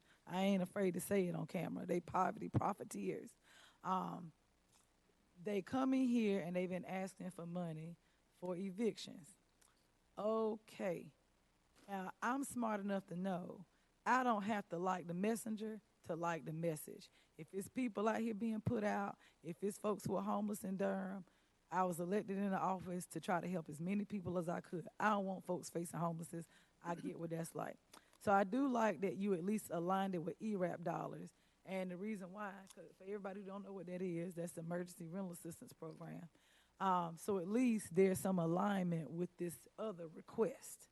Where my struggle is that I got kind of like 2 questions. So the 109 that are in the city, I get that those are justice involved and we will be focusing on families.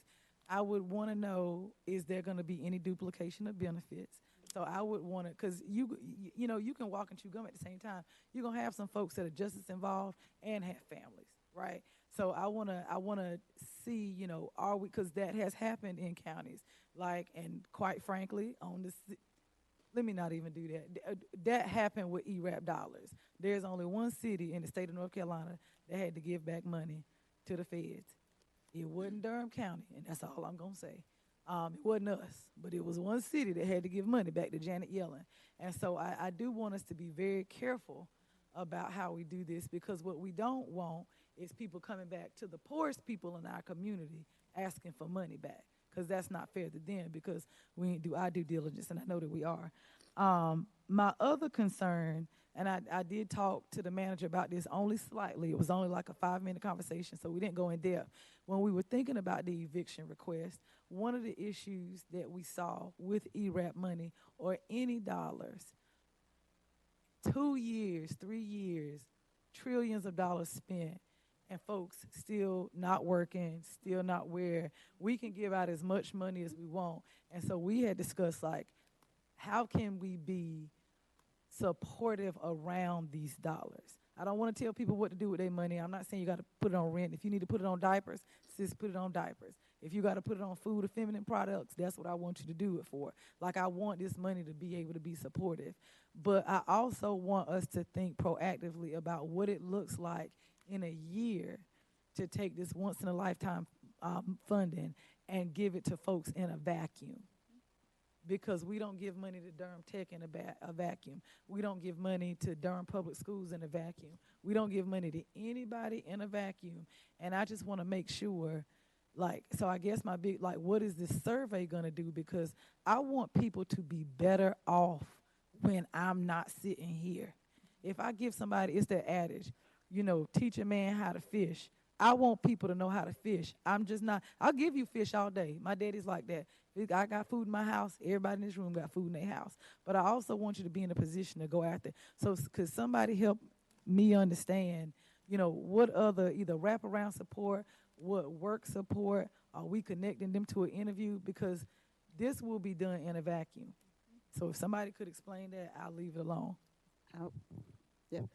And I will address the duplication of benefits. And so that is, if this board decides that we do want to allow participants that are just as involved and our parents, if that's something that you decide, then if you notice, one of the points was it will be ARPA or fund balance. If it looks like providing assistance to just as involved people could jeopardize the ARPA funding, then we would choose to use fund balance funding as opposed to ARPA funding. So it really is dependent on who you all want to help.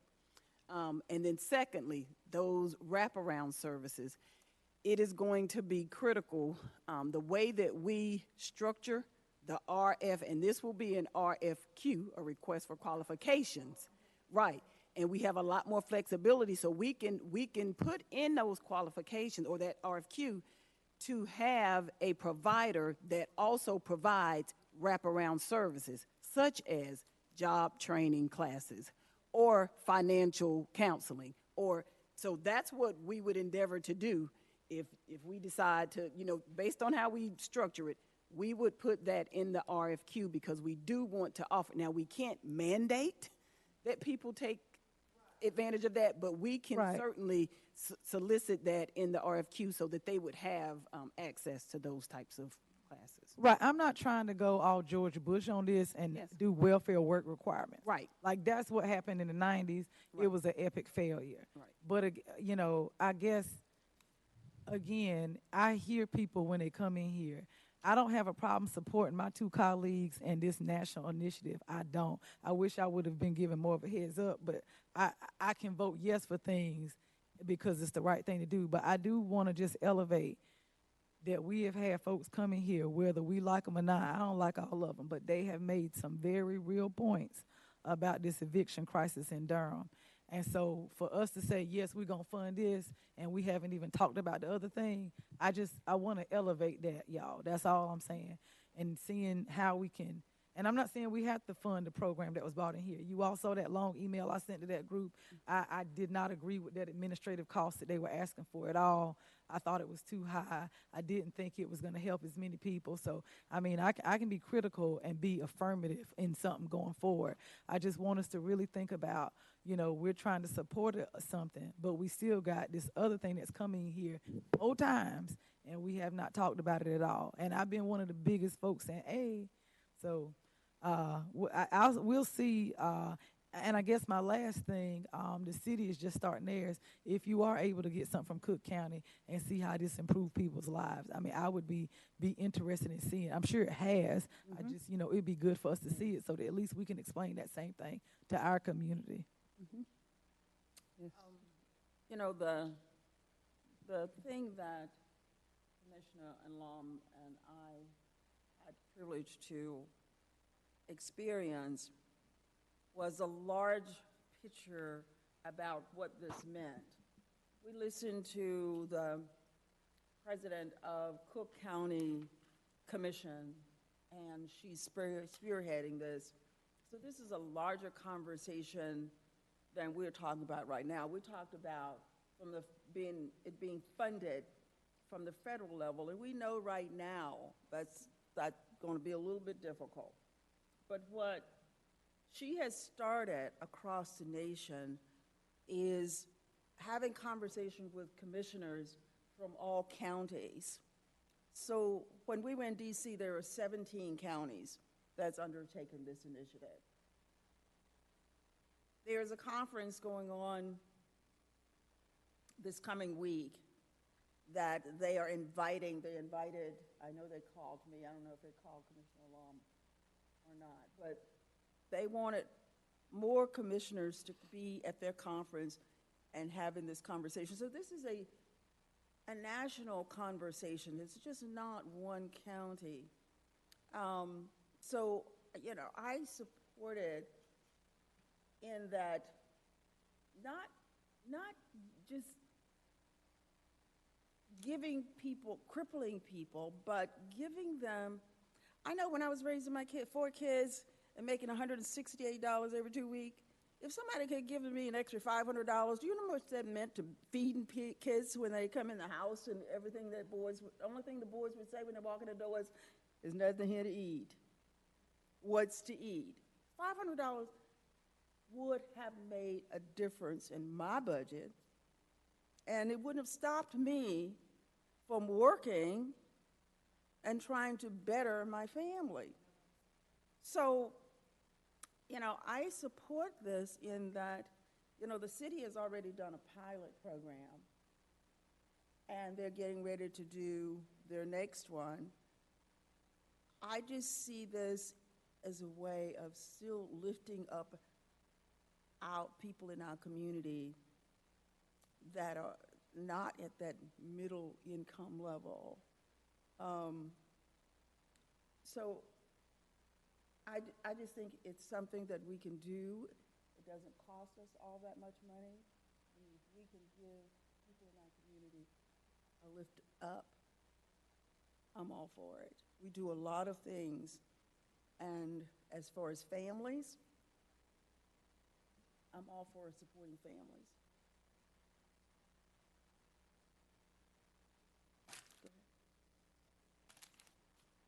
Thank you for your work on this, Shannon. So I have a few questions. One is, I personally like the idea of focusing on 30% AMI or below. That would be my priority, I think, to focus on our most vulnerable residents. I like, the idea, one possibility of using, the pool of people who have applied for ERAP funds as one determinant. The other one that comes to mind for me as DSS board chair, is thinking about some of the other overlaps related to the Families First Prevention Act.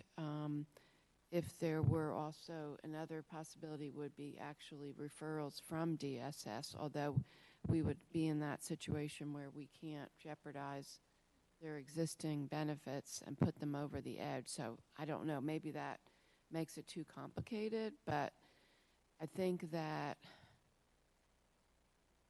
if we're trying to support families upstream and prevent a lot of the stress that may relate to abuse and neglect, or parents getting people getting referred for CPS investigations and all that, frankly, to your point, Brenda, it's a lot. It takes a lot of stress off of families and moms when they're not trying to put food on the table or struggling to pay the rent.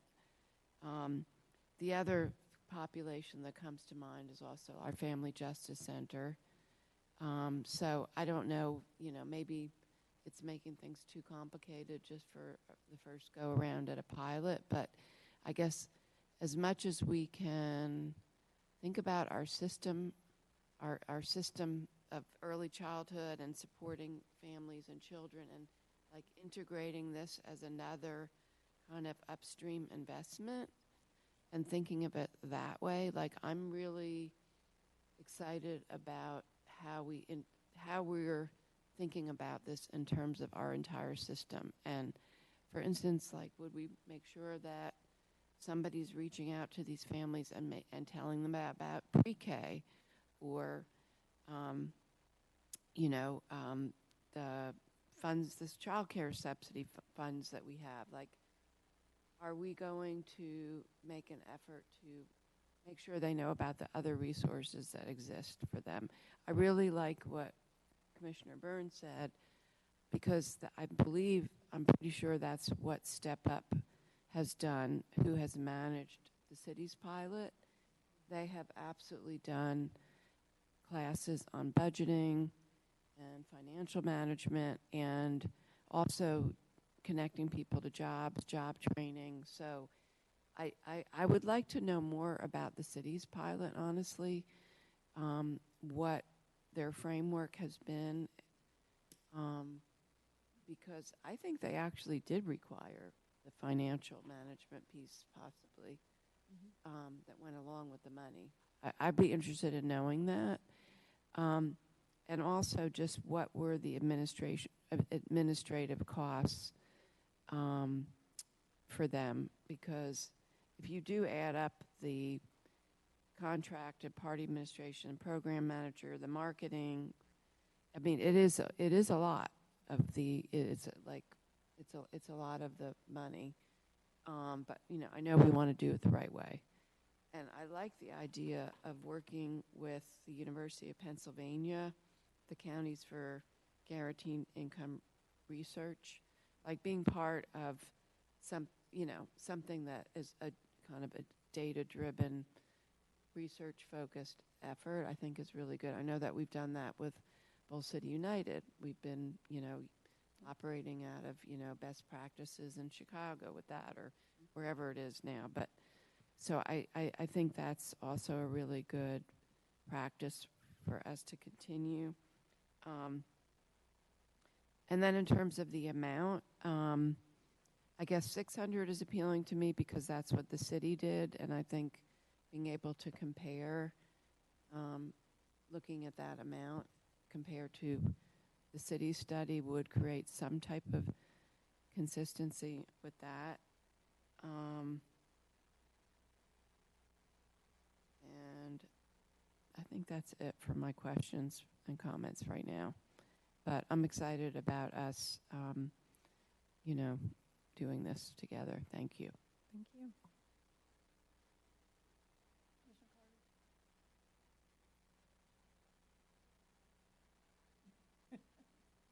I'll figure it out.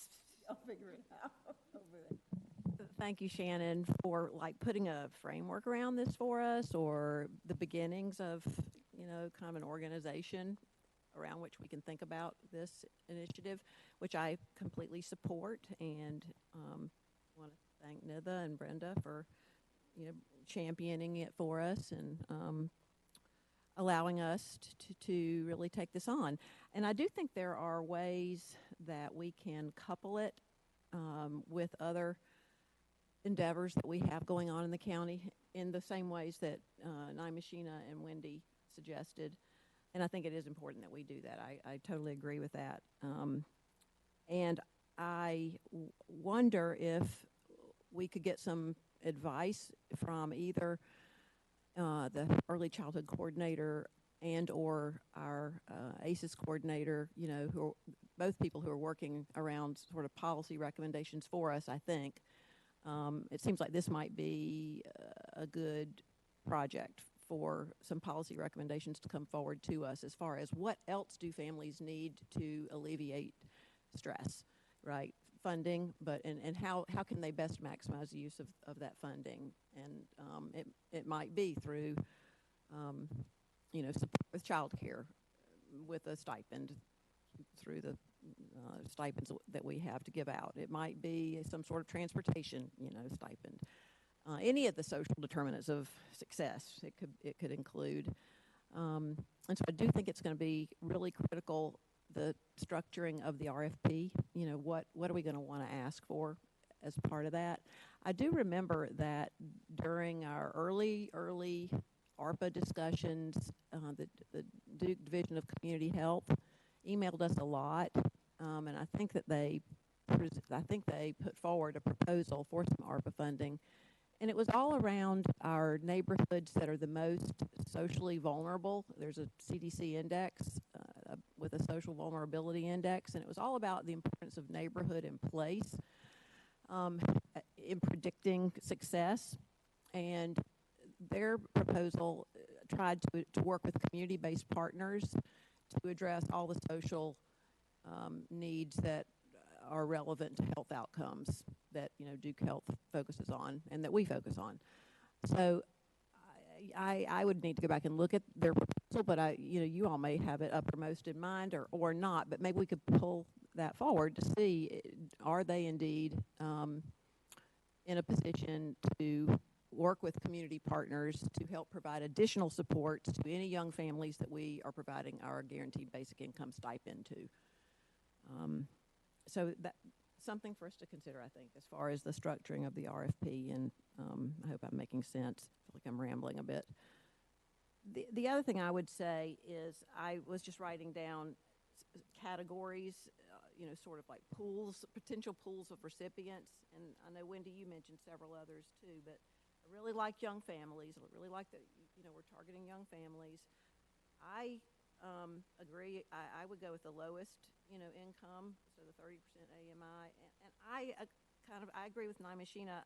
I'm not sure she was 100% expressing this sentiment that I'm going to now express, but I paid close attention to those, I'm sure you all did, to those pitches from the Coalition for Affordable Housing and Transit around how we should consider using our guaranteed basic income as a way of supporting our lowest income renters.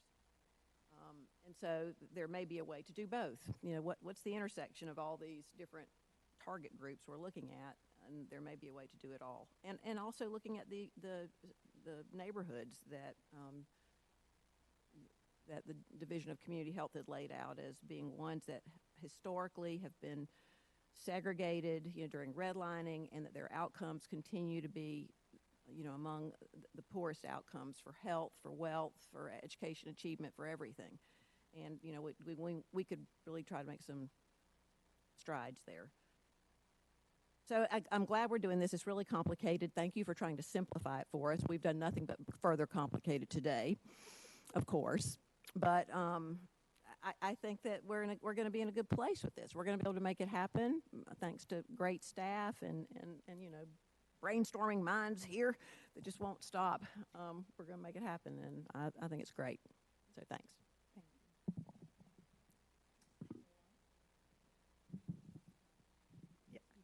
Thank you so much, Shannon, for spearheading this. I know Commissioner Howerton and I were champions, but really you have been the champion internally of getting this moving forward, so I greatly appreciate that. I think I agree with everything everyone has said. I agree with the 30% AMI being the target focus area, and then hopefully after the pilot program, expanding it out of there would be really great. I do think I see how the uniformity with what the city is giving in their stipend is helpful, but also just reiterating that I think being able to give more than that will also help us of just saying, even if it's a $50 to $100 difference, of how once we get data from the city, we can compare it also to getting data from Cook County. Cook County gives 500, the city gives 600. If we're giving more than that, what those margins, what gaps does it close for different families and different residents? I think that would be really interesting, especially if we're partnering with the University of Pennsylvania. I think it'll also be really beneficial for their data analysis to have different versions of the pilot and different variations of stipends. I would just say that I support more than the $600. To what extent that is, I think we can discuss that and figuring out what that would actually equal out to. I see we have 600 and 1,000, but maybe 700, what that would equal out to. Thank you so much, Shannon. Just one other question for me. You mentioned being able to analyze and ensure that individuals won't lose any of their other benefits. So how would you do that? That is managed by the contracted party. For the city side, it's Step Up, and so they manage that. They manage the entire application process, and for each applicant, they look at what they're already receiving in benefits to make sure that receiving this funding wouldn't pose any issues. It wouldn't cause more harm than good. And so they will determine that and make sure that there's no challenges therein. And if we want, they can also determine whomever that, I'm not saying it's Step Up, but whomever we choose to use, they can also make sure that people participating in the Durham City pilot are also participating in the county pilot. If that's a barrier, was something we want to make sure does not happen. Yeah, that they're not participating in the one the city has and the county. Right. Yeah. And so that will all be managed by that third party. Yep. And I'm assuming that it would be too overly complicated then for us to look at, if a family could only accept $200 before losing other benefits, to have a family that receives $200 and then another family that could receive up to $600 without losing their benefits, a varied pilot, but that might get too complicated. Maybe a second. Prorated. Pilot. A prorated. Yeah. You mean for the stipend amount? Yeah. Mm-hmm. Yeah, that is not right. That is complicated. And it's not a tenet of the counties for guaranteed income. So they have certain principles that if we are going to, participate in the pilot, these are the parameters that we agree to abide by. So one of them is that the participants get to use the money for whatever purposes they need them for. So if we wanted to address the eviction diversion or rental assistance, it would have to be a separate program because we could not require them to use it. And I would prefer that it's a separate, let this be on its own and not that. Right, we can definitely.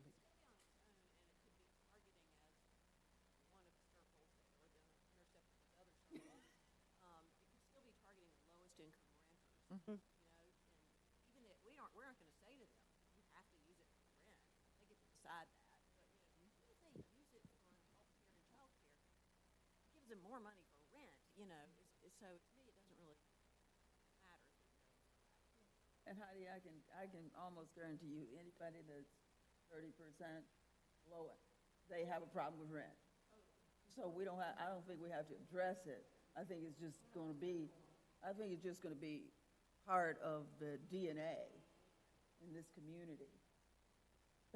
That's why we're working so hard for income, for housing right now, to get more housing available for folks. Commissioner Burns? Okay, I got to go back to Netta's point because I think it deserves additional conversation and merit, perhaps not now, but to her point, let me clear up a couple of things. I've been to the website. I read the tenants. I discussed that with Commissioner Long when she was given this prestigious opportunity. And I think it's laudable that we are moving forward with a lot of these tenants. This is something that she's cared about for quite some time. She's worked towards it, so I'm excited about it. That being said, emergency food stamps ended a couple of months ago. We have now expanded Medicaid. There are new algorithms that we don't even have yet. There are new algorithms. So to the point that Commissioner Lawman, if this is going to be something that we can make up ourselves, because this is Durham and we can make rules for ourselves, I would be interested in looking at what it would look like to prorate some of it, because again, you said we don't want to do harm, but that we might not be able to give them 500 because let's say they're in a DHA property and that 500 would push them over the limit and they would have to be put out that apartment. I don't want to say, well, I can't give you this 500, I got to give you 0. I wouldn't have a problem exploring, and that's more headache on us, but that's what we got an RFQ out for. Can we give that person 250? Because we don't want them to be put out of DHA housing. We don't want them to come off the food stamps. We don't, and you got to think, anybody that's 30% AMI, they at DHA. Anybody that's at 30% AMI, they're getting Social Security, they're getting food stamps, they're getting a plethora of other things. So I don't know how we would do it, but I don't want to say if we can't give you 500, we can't give you nothing. Like, the math don't math there, and we might be in a better position to help more people if we could give somebody 250, and that 250 is the gap on their diapers, or that 250 is the gap on milk or Infamil. So I know that that's not a tenet, it's all or nothing, but I would be interested in seeing what something prorated look like. Well, I think at the very least, we should track whenever we get to the point of picking the criteria.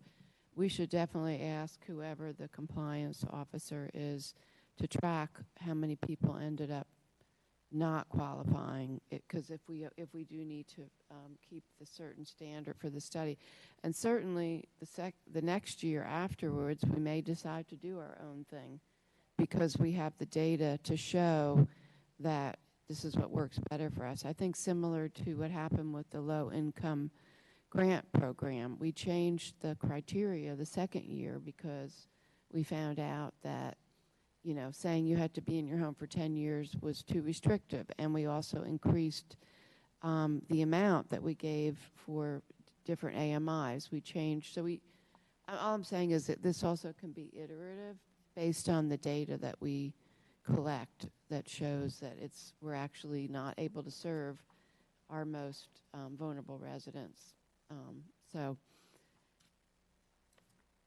And I just wanted to also mention that I think, speaking about bigger trends, the idea of giving people directly giving money rather than spending money on programs and administration is like an international trend. For instance, with refugees now, if you've noticed now, the big thing with refugees, and even during the Ukraine invasion, was just giving people money. We're not giving them blankets. We're not giving them clothing. We're giving them money, and they can decide. They know what they need and how, and it actually is a way to get money directly to people. And the studies are showing is that it does help people.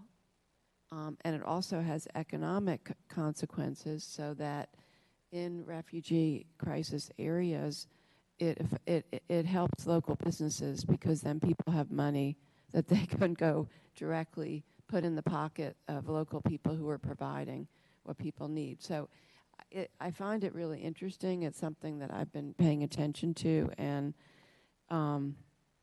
I think it does have some other policy implications for us in the future. Thank you, Wendy. Anything else? Thank you, Shannon. Thank you for all this work, because I know it's a lot to Thank pull you for this your discussion together. and your feedback, and we'll be back in touch with responses to your questions. We appreciate it. All right, thanks. All right.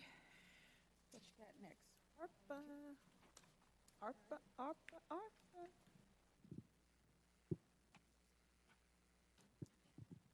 And I will mention one of Assistant County Manager Hager's mottos is, if in doubt, leave ARPA out, which I love.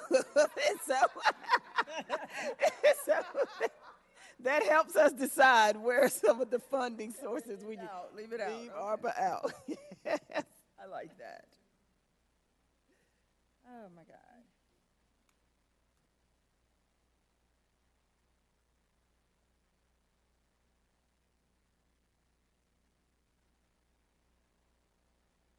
That comes from years of being on the back end of audits. And did you And I'm bring some sorry, I jobs with you? Deputy County Manager. Oh, that's right. Hager. It's fine. Give me 1 second. All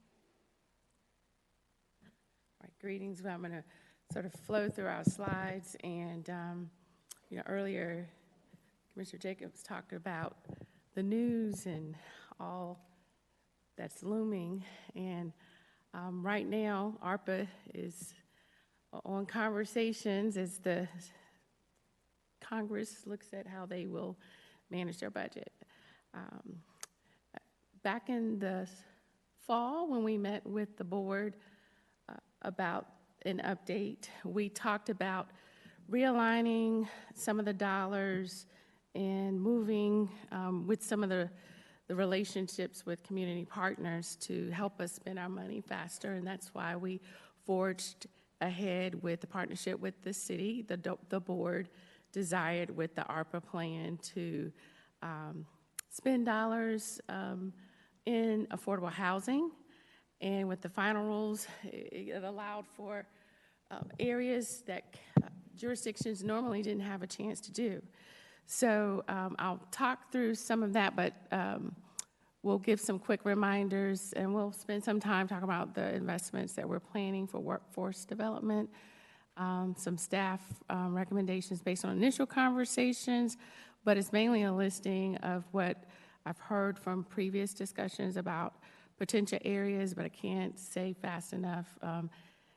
With these types of dollars, when financial issues arise, you have to shift accordingly, and we want to make sure we move quickly in how we make some of our decisions going forward for these final categorical areas. We'll not go through the priority areas that the dollars can be used for. The plan was adopted in May 2022, and we've been operating under this framework, and lots of planning, lots of movement, and it's exciting seeing many things come to fruition, especially this quarter. Our goal was to have pretty much contracts done. There may be some areas, RFPs finalized, and we're getting close to having all of that work happening. This was the original target time frame for deadlines, December 24 for dollars obligated or incurred, basically a contract with all dollars expended by 2026. But as we know and as we've heard, things may shift, and so we are proposing to manage in a shifted environment in how we proceed. This is just a reminder for folks who may or may not have, who may be watching and want to know, sort of how do we start with our framework, and we'll not go through that. But it has guided how we've allocated our funds. We've tried to leverage other federal dollars or state dollars first. We've aligned dollars with the board's strategic plan. Of course, did all of the other principles that were outlined for fund use based on U.S. Treasury guidelines. In our last meeting, we clarified sort of where there are balances, and there's $15.8 million that we need to sort of talk through and sort of see how we proceed with that and the fund application. And within the categories, there's a section that's workforce development and business economic recovery, and Andy's going to give some update on that area and where we are with moving forward with the BOCC contract. We are funding some of the building up local labor systems initiative. Some of the dollars are in our operating budget, so it's a co-funded effort. We are planning to expand the BOCC initiative as well with ARPA dollars so that we can reach more students. And it's exciting seeing this effort over the past several years and the return on investment that will happen for years to come once these individuals graduate from the initiative. After Andy's conversation, we'll then have, I'll show some of the highlights that were discussed by the board for other investments and then have some board conversation. So I'll turn it to Andy. Thank you, General Manager Hager, Commissioners, Manager. It is a pleasure to be here with you today to speak about the Workforce Development and Small Business ARPA proposals. With the approval of the framework that came out last year, it really gave us guidance on how to proceed in deploying this one-time funding opportunity. Pull your mic up a little bit closer, please. Is this better? Better, thank you. Get close. Okay. The framework gave us guidance on how to proceed with deploying this one-time funding, and we're very clear in the conversations that we're having. This is one-time funding in a manner that is going to not only yield the best results, but that will leave these systems in a better place where partners understand how to operate in a coordinated fashion. Roles are defined, and hopefully we're setting up the system for long-term success with this investment. Additionally, where the system is in a better place to hopefully receive external funding where it can sustain itself beyond this investment. So as we talk about the workforce development update first, just to kind of give a little background on how we got here, because it's really important to note. In 2020, the collaboration that is now called BOCC was formed. And this came together to understand how we might improve the education to career pipeline. We're understanding that obviously we have tremendous job opportunities in Durham and in the region. But when we think back to when we revised our economic development policy in 2020, part of what we wanted to do was see more Durham residents in these really good jobs. But the other side of that coin is we need to make sure that we have enough talent to fill the jobs that we're recruiting. We're recruiting in thousands and thousands of jobs, and we need to feel like we have a pretty good sense that we're going to be able to fill those jobs. So we started by getting the key stakeholders at the table. This includes economic development partners, workforce development partners, institutions, community-based organizations, and then specific industry partners that would really be able to inform the conversation, which play a key role. And so when we did when the analysis was performed about which industry to focus on, obviously, as we all know, now that is life sciences to get us started. And again, when we think about the county's role in this space, the clear majority of jobs that we have recruited have been in life sciences. So it certainly made sense in that regard. And to understand a little bit more, to reiterate the point, why life sciences? Well, we can look at the industry supply and demand. These were 2022 projections based on 2021 announcements. This is the most current data we have. But I think it makes the point there's a pretty significant delta in terms of the jobs that we have coming online and projected bodies to be able to fill those openings. So it was abundantly clear that we needed to produce more supply. Another really good reason why we selected life sciences, the salary and benefits. With that certification that you can obtain at Durham Tech in 5 months, you can likely start a job about $50,000. It ranges between $40,000 and $60,000 in a career pathway where you can move up the ladder, get promoted, really great salary and benefits. So what we're also conveying with the way the proposal is coming together, that this is not an isolated investment. This includes a number of other significant investments. This investment is complementary. Obviously, we're aware of Durham Tech's investment through the bond campaign, which will support a new life sciences facility. The work that is already occurring related to BOLS, part of the larger conversation, is about connecting with corporations, companies that we have here in Durham that will very much benefit from this talent supply line. And we are seeing financial interest. Novo Nordisk, a few months back, announced a $6 million partnership with Durham Tech to support equipment and related needs.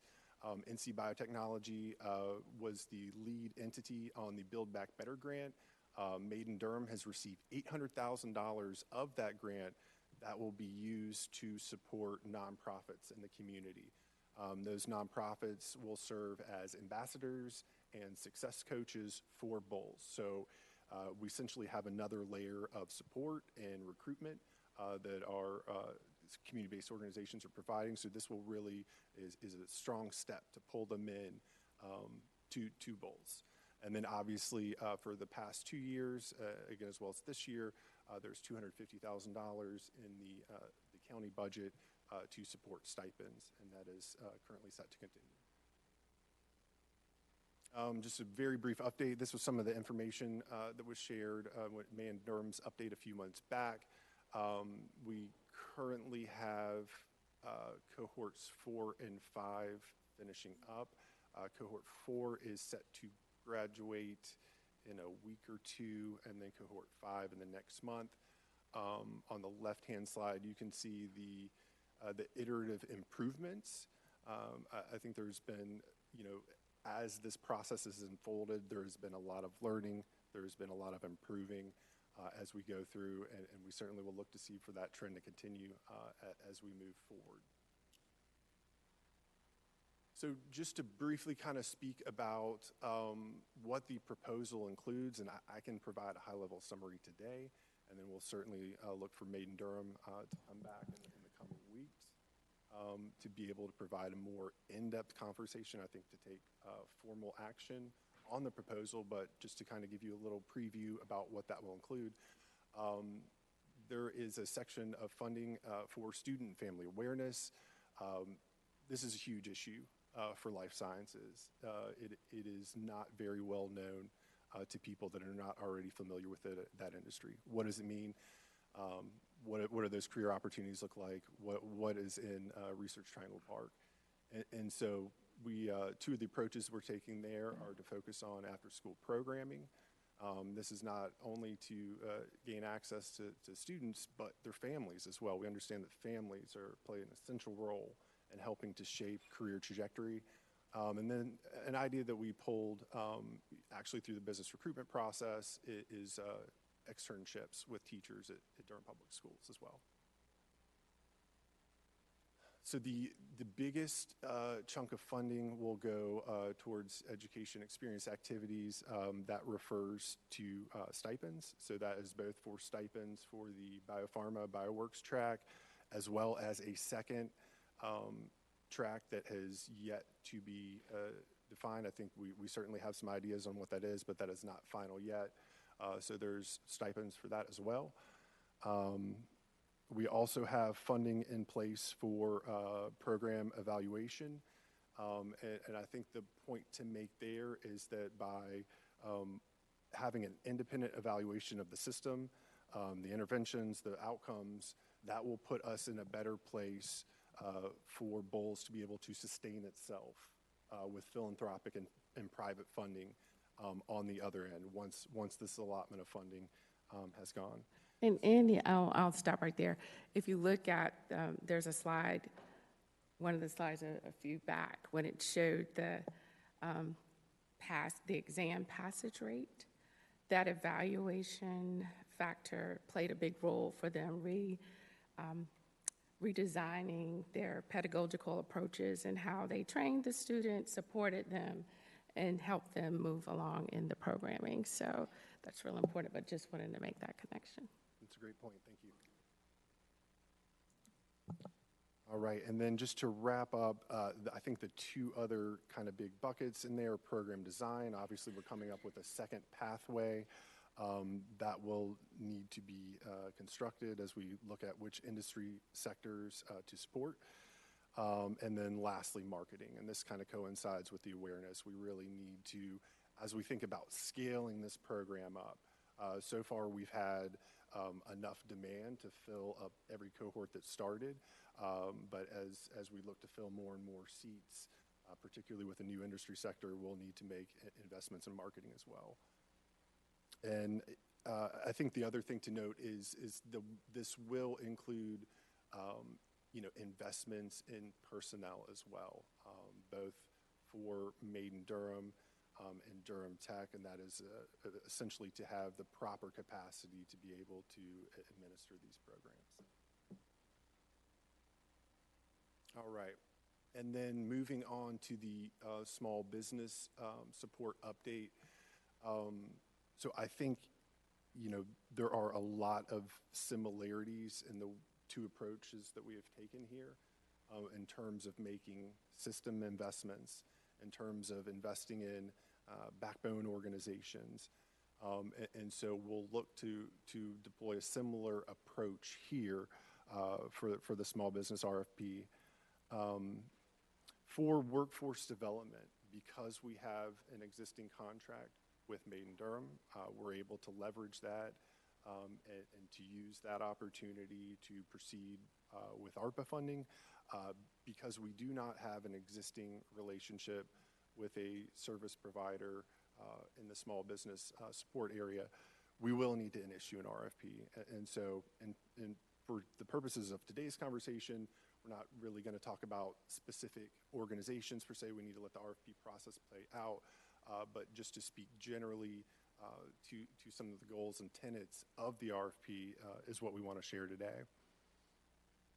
And so I think, in terms of the broad principles here, we're looking to leverage a network of small business service providers that provide support, counseling, and technical assistance for Durham's entrepreneurs. We're looking for a backbone agency to serve as an access point for entrepreneurs seeking assistance. They will essentially do the intake and assessment and then refer out to other direct service providers, entrepreneurial support, business support providers. We have a number of agencies that provide those services in Durham. So we're just looking for the backbone agency to really coordinate service delivery among the wealth of service providers that we have. We want to align community, institutional, and financial partners around a shared vision and an executed strategy. We want to strengthen the existing small business systems, resources, programs, and partnerships. We already have some great work in place. We want to make sure we leverage that. We want to facilitate community input on priority small business services, right? So rather than us kind of coming and saying, well, these are the 5 to 10 priority areas, we want to build in a survey as part of the RFP to get input from the community as where focus should be. Just as important, so similar to the first one, this will likely include capacity building for the backbone agency as well. And I think similarly as well, there will be an element of pass-through dollars where the backbone agency holds an RFP that is informed by the survey to bring in those service providers in the community. We can see that happening in a prorated fashion. So if an entrepreneur comes into they have their intake and assessment, if they need assistance with record keeping, if they need assistance with marketing, legal help, whatever it may be, the backbone agency can refer them out to the specific service provider. And so the thinking is, different service providers may have different areas of expertise, but we essentially have that network that is available to us. And depending on the entrepreneur's needs, we can get them connected.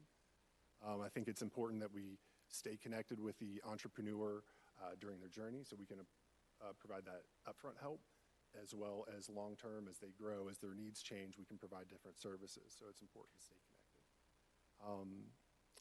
So I think that is a pretty good summary, and stop there. That's perfect. And as Andy shared, we will be coming back with the Made in Durham contract. There has been lots and lots of conversations about fleshing out sort of how the dollars will be used. We will use this one under the revenue replacement category of ARPA funding, always looking at sort of what the requirements around it, as well as what's the return on the investment. And when you have a smaller cohort, we want to make sure that we can defend that. And so when we talk about what's the return on the investment, this 5 months of training has the potential of a 20-year period of having a return if the person stays in. They get annual increases of close to $2 million if they're starting out at $54,000, and they get an increase of 2% every year. We're not sure what that number looks like, but we're also going to put some numbers around it, because at the end of the day, we do need to, with confidence, be able to explain what a projected number may look like. And so the board, again, has had the good wisdom many years ago to start in this space, and we're grateful that the dollars are available to help us expand, because this is life-changing and exciting. And so with the RFP, we will keep you updated on that information as well. And I think from that point, thank you so much, Andy.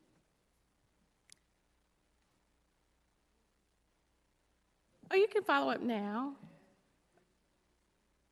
Sure. You can sit here. You'll sit. Yeah, sure. You can follow up now, or I'll go through my slides real quick. I'll do mine is short, and then we can go back. So during our, last conversations, we've talked about there were areas that we could realign, we could use dollars for ARPA, and there is quite a few options that were talked about, and this is looking at the $15.8 million. At this juncture, considering the climate, wanting to, from a staff perspective, recommend we move forward in areas that we can quickly get items into contracts, whether it's leveraging our partnerships with the city, or if it is a RFP, is something that we can turn around pretty quickly. Housing insecurity was a common theme in some of the prior discussions as far as board desiring investments. And one suggestion is that we expand dollars further for additional partnerships with the city. We did invest the $10 million. There are other projects potentially that we can partner with them. They've gone through the bid process. They meet federal guidelines, and some of these projects need gap funding, and that's an area of consideration. Dollars to potentially support investments with the Land Trust Initiative.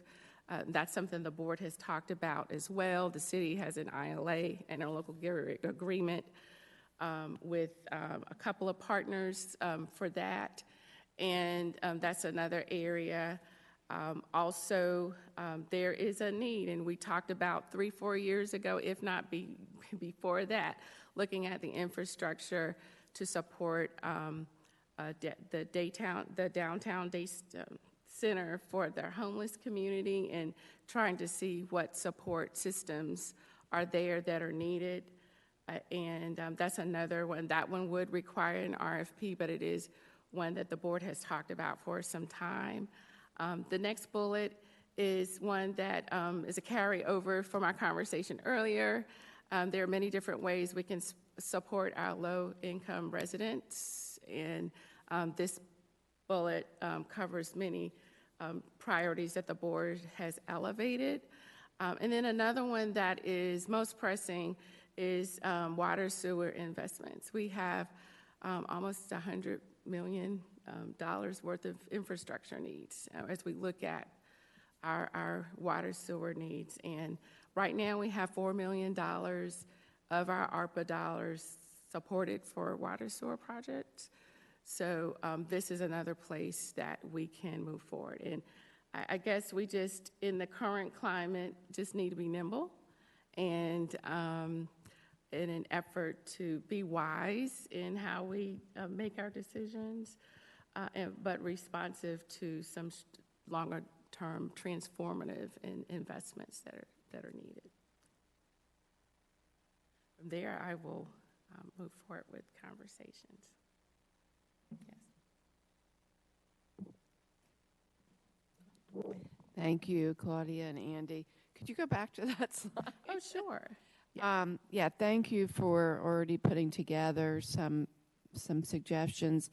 And I already had a conversation with Claudia earlier in the week about it is concerning when you know that part of the debt limit budget federal conversations are talking about clawing back ARPA funding that hasn't been spent. So I think that does create a certain sense of urgency to this. And it's not like we don't know things that we can spend the money on. I really like the idea of doing an RFP around a day center. We don't have one. We know we need one, and that's a big.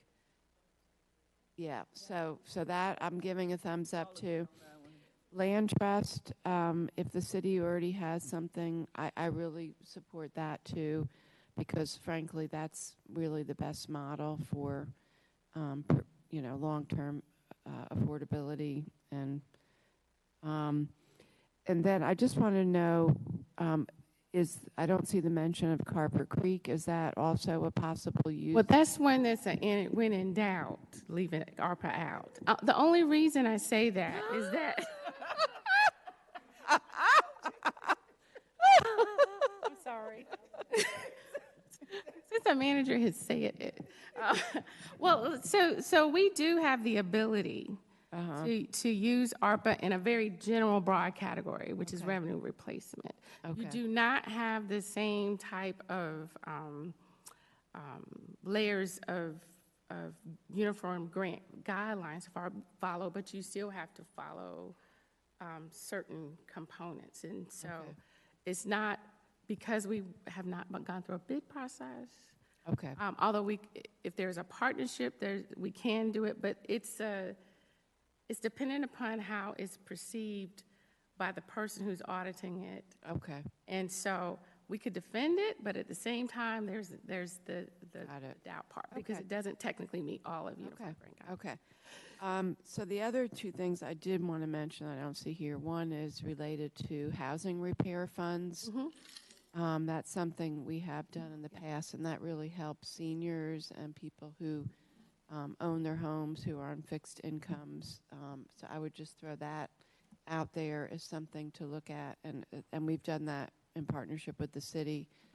And then the last thing is related to supportive housing partners that we already have through CJRC, who are providing housing to people who are reentering and also people who are dealing with opioid and other substance use disorder. We heard during the town hall from David Crispell with Jubilee Partners that they're, and we have really great community housing partners, but they need more resources.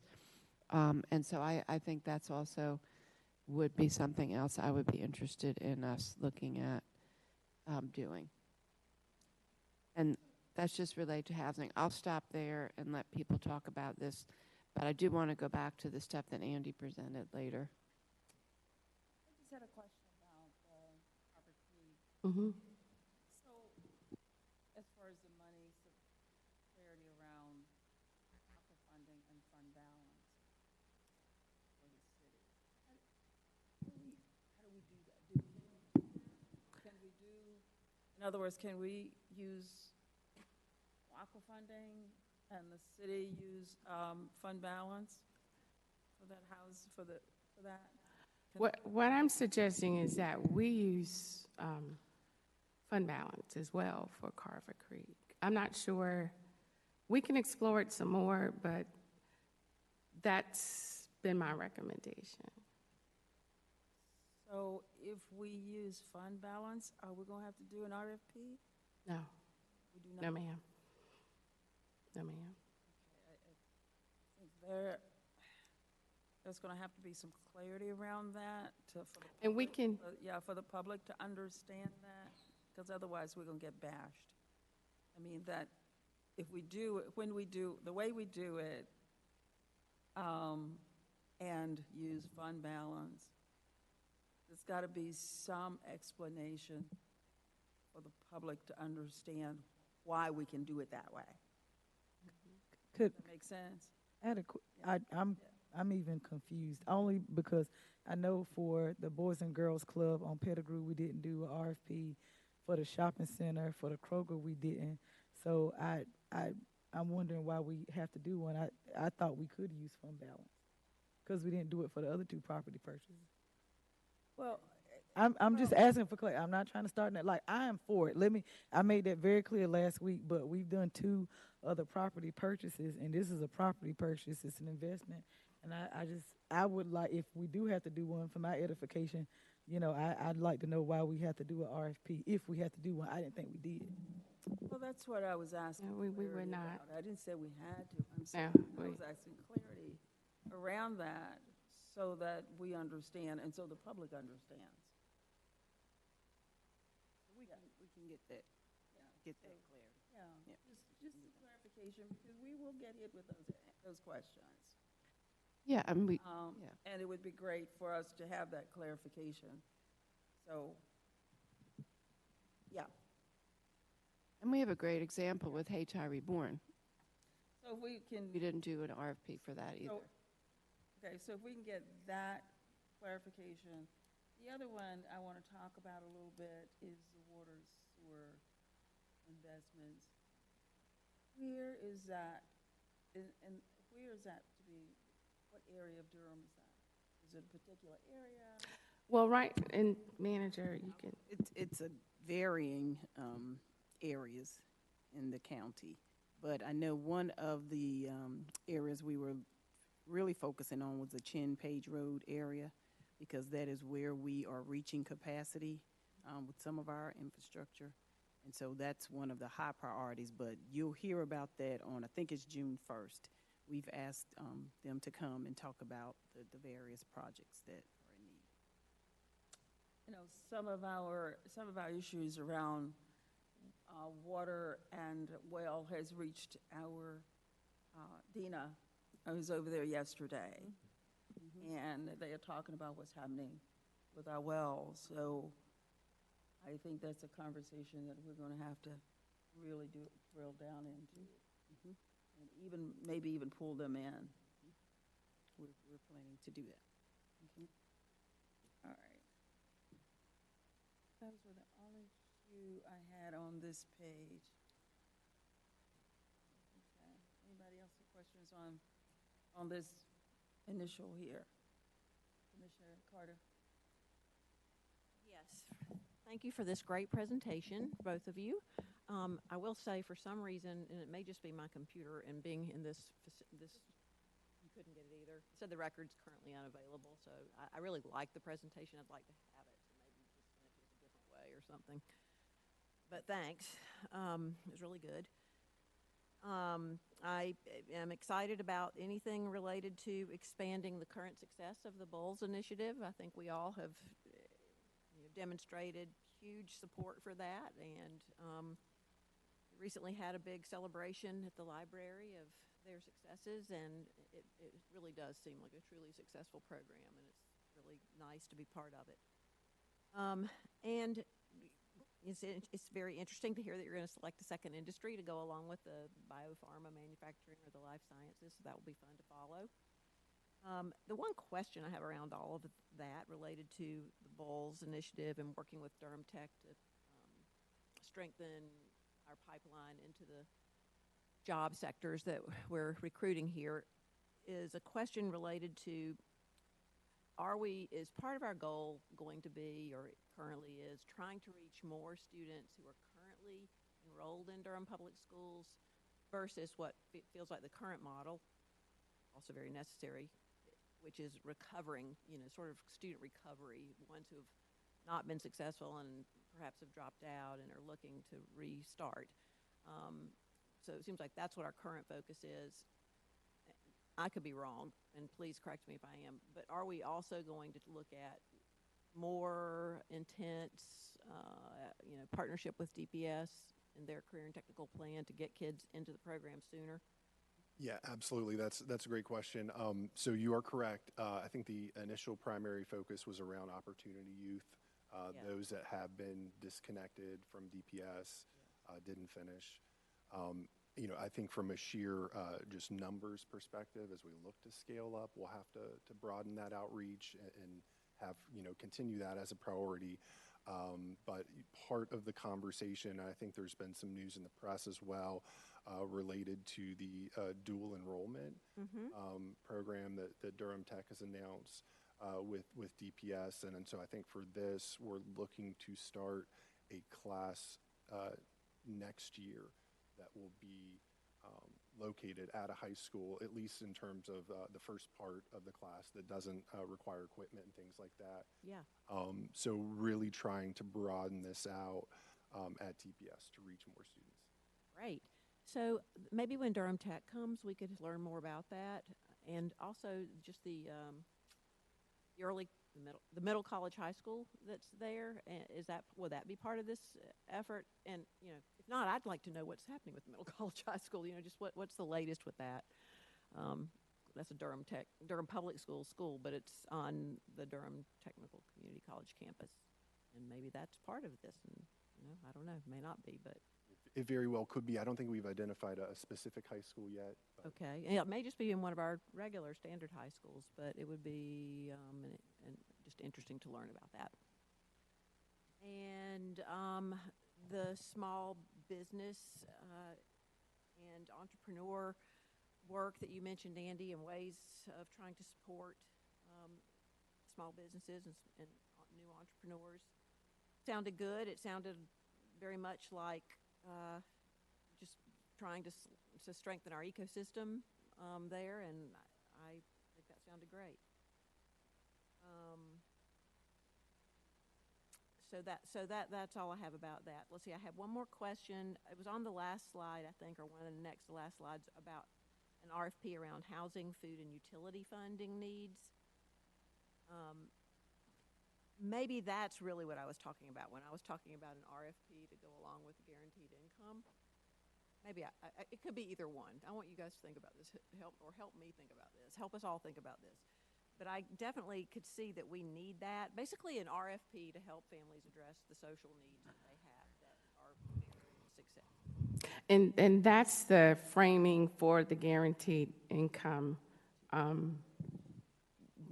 It falls under that umbrella. I saw it again here, and it made me think, well, maybe it is separate that we would do it, but it could just as easily be integrated. It could be, and y'all are making me spill all the beans on what I'm trying to work on secretly behind the scenes. Did we say secret in a public meeting? I'm sorry, no, I'm saying secretly for me, because you all, once you hear about it, you're gonna be, oh yeah, let's do that. And now in our capacity, it's okay. So one of the things that I've talked to our Director of Public Health and ACM Pierce about is creating what we are unofficially titling like Live Well Durham. And it's pulling together all of the different initiatives we have about addressing the social determinants of health. There's a lot of work that's going on, but it's not connected. And so we're trying to look at how we can connect this and then identify where there are gaps and focus our efforts on those gaps. So if y'all give me a minute, we're going to get there. Just don't ask me to do it. That's it. Yes, yes, yes. That's cool. Okay. Thank you. Yeah. All right. Commissioner Burns? Mine is relatively quick. It is about these slides. One, as always, Andy Miracle, thank you. Claudia, thank you. Andy, I usually expect you to have jobs when I'm talking to you, so you failed today, but presentation set aside, you're fine. I don't think we have properly hazed all of our new county managers, and so I know we were talking about this small business fund, and then there's Tammy Hall, who actually for 2 years ran a small business entrepreneurship fund.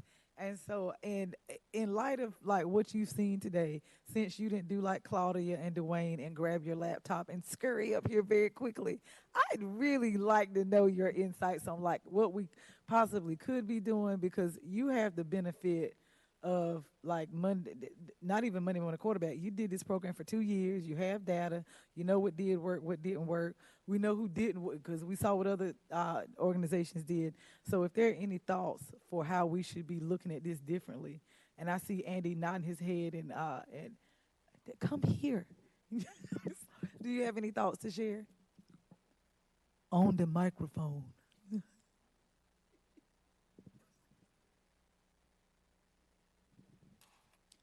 I mean, we got the best of the best. We got the A team, so I know we can build something really good. Good afternoon, and thank you so much. Appreciate the acknowledgement, Commissioner Burns. Certainly, when you're working with federal dollars, and particularly ARPA funding, there's all kinds of requirements, as Claudia has mentioned, as DCM has mentioned here. And Andy and I, along with DCM Jones, have been meeting to talk through what can we collaboratively do that really helps to enhance our entrepreneurs, our small businesses, our minority and women-owned businesses in the midst of what we're already doing here. So I will certainly be happy to work with the team to look at the small business initiative and what we can really do to move our entrepreneurs to the next step. And, this is once in a lifetime funding, and certainly to be able to maximize it and have some real impact, boots on the ground, to really look at outcomes. I'm happy to do that. I was going to ask for some trade secrets, but the manager already said I can't ask about no more trade secrets today, so I'm gonna let that go. But I feel like we got a good team here that can really build something good, because you did some great work with Retool. Businesses all over North Carolina. Y'all, I have been in Charlotte, and Tammy has stopped traffic because somebody said that she saved their business. So I just wanted, if we can build something great here, I want to see it. Now, I appreciate the support. I just think whatever we can do, businesses would appreciate it. The pandemic hit them extremely hard, small businesses, and then certainly when we look at minority businesses, women-owned businesses, the impact was exacerbated by the pandemic. So whatever else we can do to help to build capacity and level what we're doing would be great. So looking forward to helping, and thank you. And ACM Hall, since you've already been put on the spot, can you provide an update for the Enterprise program, the MWBE Evolution program that we're working on? You all approved the contract a couple months ago, but we're making progress and have some tentative dates and things. Absolutely. The Enterprise MWBE 13-week training program will be another excellent way for us to really horn in on some of the soft skills needed, but then also some of the very basic skills that business owners need to survive and build, grow capacity. So we are in preparation of pulling together our instructors that can help us to really take a look at marketing, our legal principles, some of the very basic business structure that many of our entrepreneurs just don't have time day in, day out to really focus on, but they are the basis for survival of their companies. And so we are really anxious about rolling out that program. Our target time frame is August. The manager has made it very clear we will all come together and we will host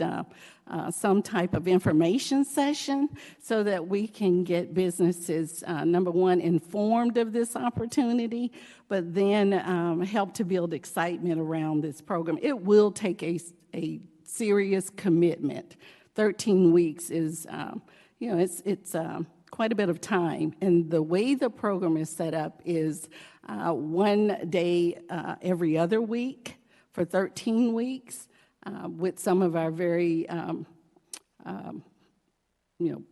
professionals, various professionals in the areas that really have expertise in business development. So we're looking forward to that program. As I said, roll out hopefully in August is what our target is, but we'll take all of your support to get the word out when we have all our marketing materials ready to hit the streets and bring in some businesses that we know need our assistance.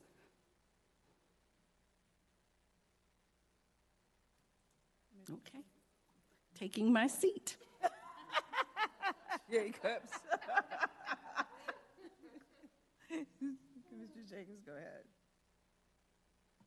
Thank you, Tammy. Go ahead and get my seat.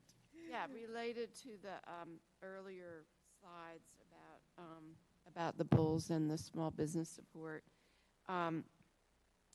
So just to clarify, the $3 million is for the bulls and small business, or $3 million for bulls, and how much is for the small business? $3 million is for the bulls until 2026. Okay. And for the small businesses is the 1.5. Oh, 1.5. Okay. And I, related to the bulls, I know Commissioner Burns was there in the beginning, and then Commissioner Carter and I were there for the end, and I promise I will bring our Academy Award on Monday. I keep forgetting to bring it. But, it really, being with the students, some of the graduates and some of them who are in the program now, and the student who was being recognized and talking to his mother, he is now working at Biogen, and it's been transformative for him. He never finished his college degree, and now he's making a really, really good salary at Biogen. But his mom said, we've got to get this, let parents know about this. We have to get this into the schools a whole lot earlier. That was her message to me, is that parents don't know about this. They don't know about this opportunity for their kids. Nobody knows about, most people who we're trying to reach, they don't know anything about the life science industry in Durham. I mean, I'm sorry, one thing that really sticks with me is going to a lunch with kids who were graduating from Youth Build, which is a federal job training program that's in Durham, and the lunch was at the University Tower, and seeing how the kids were reacting who had never been up that high in a building in Durham and never had that kind of view of their home. It's literally like giving people a different perspective and understanding what is out there for them. I mean, that was like a physical reality up there in the University of the Tower, the big pickle, the University Club. But But, you know, we really, and this, it's really hard, and it does take the funding, and it takes the people and the resources to really make that happen. So I agree with you, Heidi. I look forward to hearing more about how Durham Public Schools and Durham Tech are going to work together, because I feel like our biggest missing link right now, frankly, is within Durham Public Schools. I feel like we've got the biotech center and the biotech, you know, and we've got Durham Tech.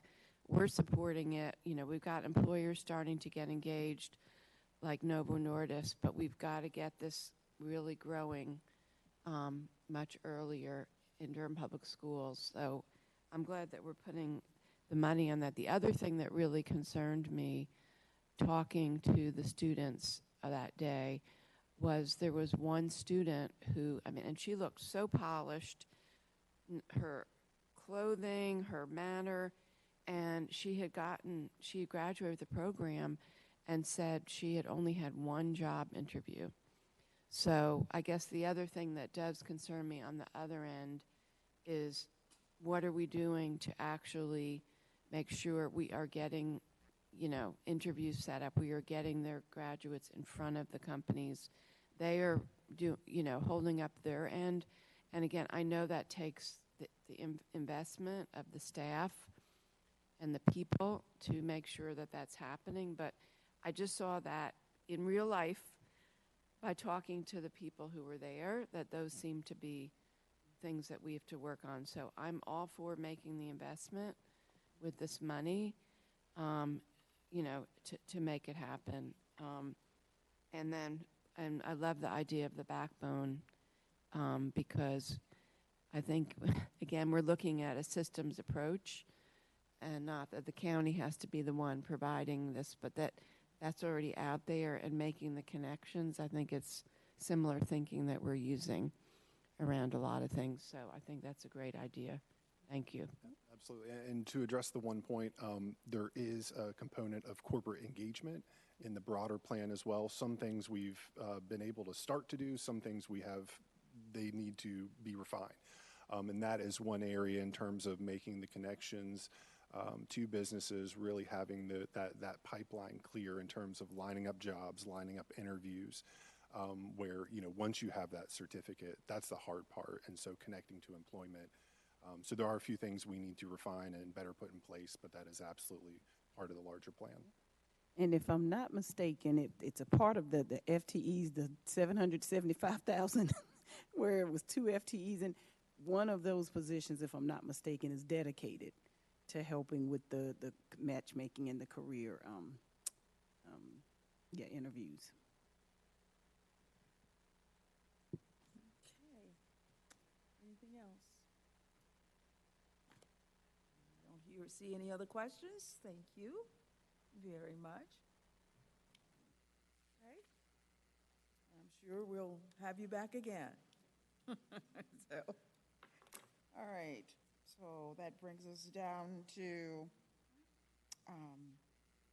board discussions and questions. You have anything else?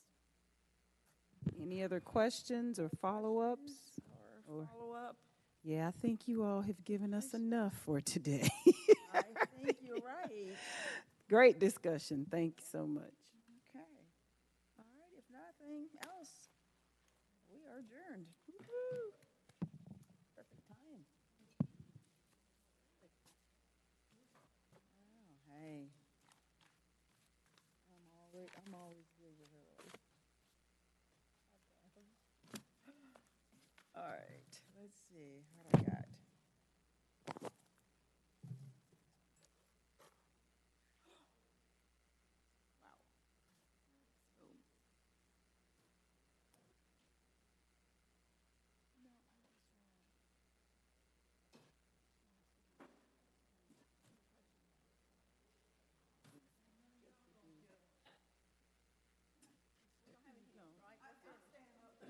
We're finished. We're finished. Look, I'm going to say you may get a last minute suggestion, so we'll be here.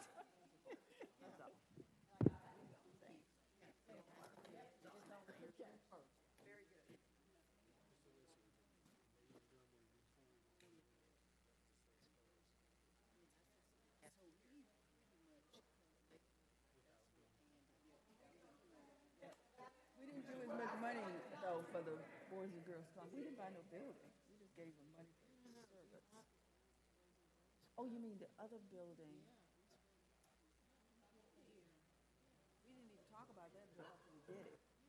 That's a different.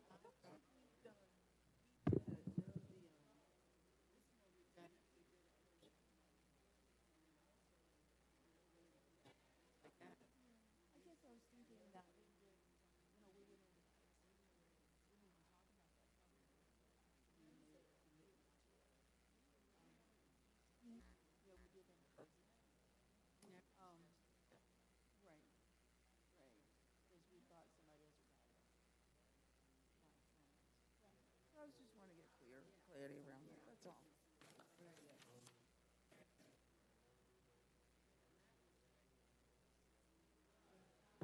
Yeah, we bought that whole property.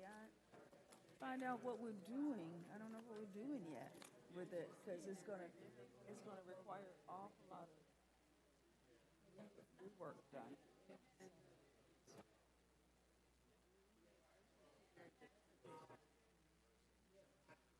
I just heard, is mix the two funds.